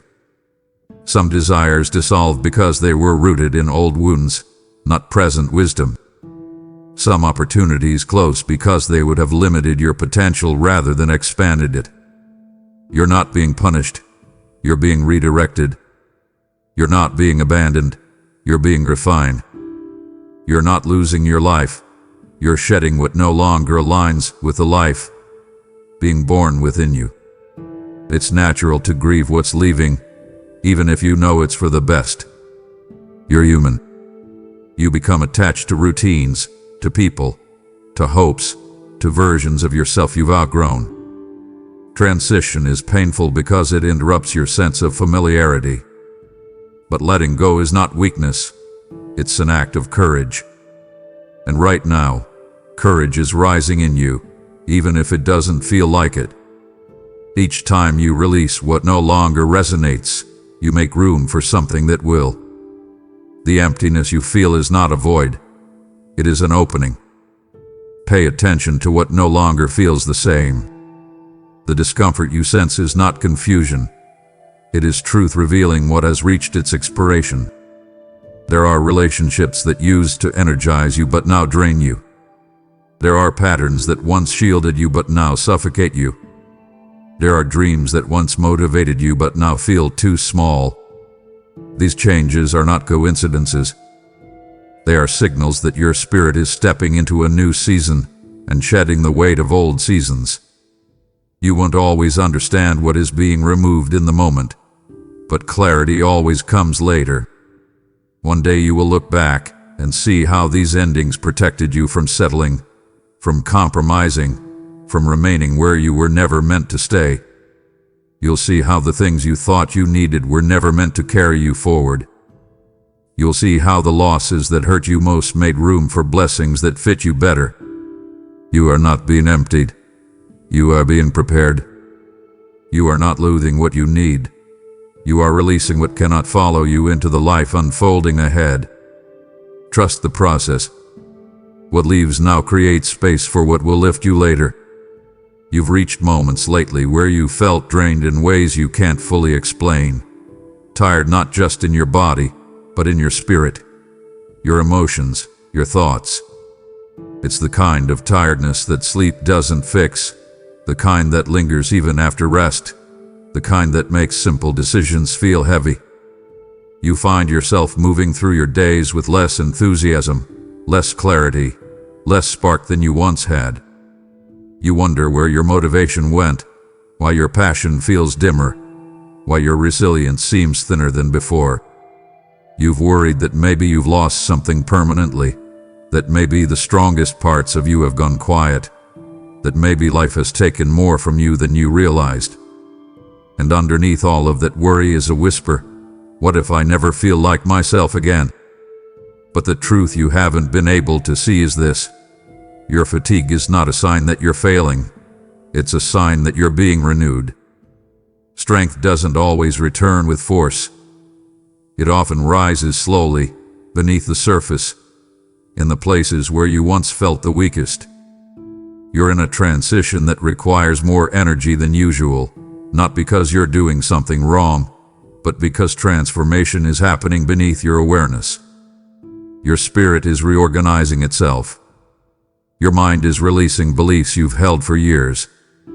Your heart is healing from wounds you didn't even realize were still affecting you. This inner work consumes energy, quietly, constantly, intentionally. And what feels like depletion is actually the dismantling of what no longer serves you.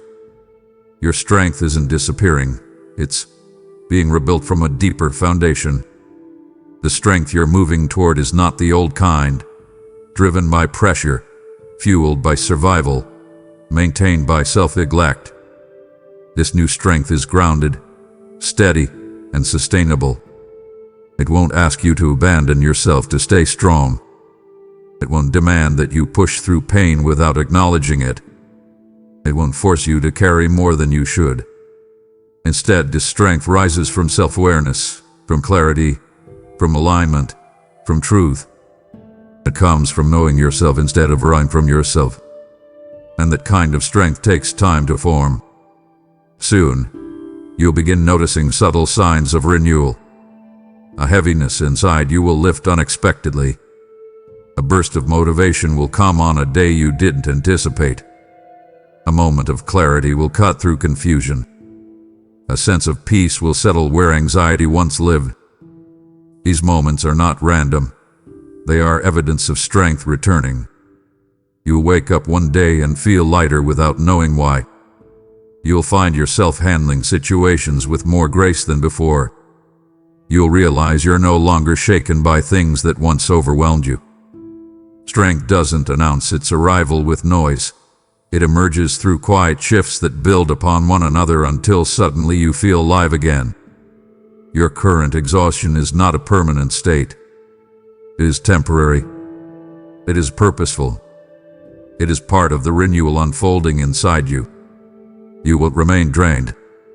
You won't stay depleted. You are being strengthened from the inside out in ways that will prepare you for the next chapter of your life. And when the strength fully returns, it will be stronger, more authentic, and more lasting than anything you've carried before. You've been waiting for certain breakthroughs in your life, answers, opportunities, direction, healing, clarity, change. And the waiting has been long enough that it's created tension inside you. You've wondered if you missed your moment. You've questioned whether you made a wrong choice. You've replayed conversations, decisions, memories, hoping to understand why certain doors haven't opened yet. You felt frustration rise whenever something seemed close but didn't materialize, when potential turned into silence, when momentum dissolved into stillness.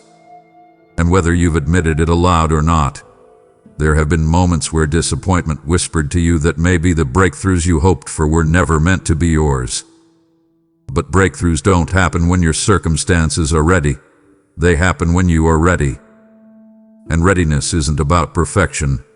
It's about becoming aligned with the version of yourself who can sustain what you're asking for. There are breakthroughs that would overwhelm you if they arrived too soon. Opportunities that would exhaust you if they came before you learned rest. Relationships that would feel threatening if they arrived before you learned boundaries. Blessings that would go unnoticed if they came before you learned gratitude. And direction that would feel confusing if it arrived before you learned to hear your own voice. The waiting you hate is actually becoming the space where everything within you is catching up to everything ahead of you. Think about the shifts happening inside you lately, the emotional awareness you didn't have before, the boundaries you've begun to set, the clarity you're gaining about what aligns with your spirit, the strength rising from places that used to break you. These changes are not random self-improvements. They are preparation. Breakthrough is a responsibility as much as it is a blessing. It requires maturity, discernment, stability, and a deeper connection to who you truly are. You are not being punished by delay. You are being formed by it. You're becoming the kind of person who won't sabotage your own blessings, who won't abandon yourself once something good arrives, who won't shrink back when opportunity calls, who won't lose your identity when life expands. This preparation is building a foundation inside you that you don't even see yet. Soon you will notice that things which once triggered fear will trigger courage instead.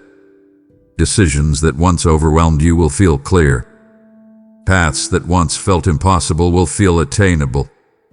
You won't walk into your breakthrough fragile. You'll walk into it steady, grounded, and ready to carry what comes with it. You will feel the difference in yourself first, before you ever see it in your circumstances. Breakthrough doesn't begin externally, it begins internally. And that internal shift is already in motion. When the breakthrough arrives, and it will, you won't experience it with desperation. You'll experience it with confidence. You won't cling to it out of fear of losing it. You'll grow with it because you were built for it. You won't sabotage it with old patterns. You'll sustain it with new strength. What's coming is not small. It's not fragile. It's not temporary. It's intentional, substantial, and deeply connected to who you're becoming. You haven't been denied. You've been prepared. And the moment your inner readiness aligns with the timing of what's meant for you, the breakthrough will not hesitate. It will unfold. You spent years building a life around what you thought you had to be. Strong for others, quiet about your pain, responsible even when overwhelmed, patient even when drained, agreeable even when uncomfortable, and composed even when everything inside you was unraveling. You are to survive by adapting to circumstances that were built to nourish you. You shaped your personality around expectations placed on you long before you had the clarity to question them. You tolerated things you should have released. You shrank yourself to keep peace.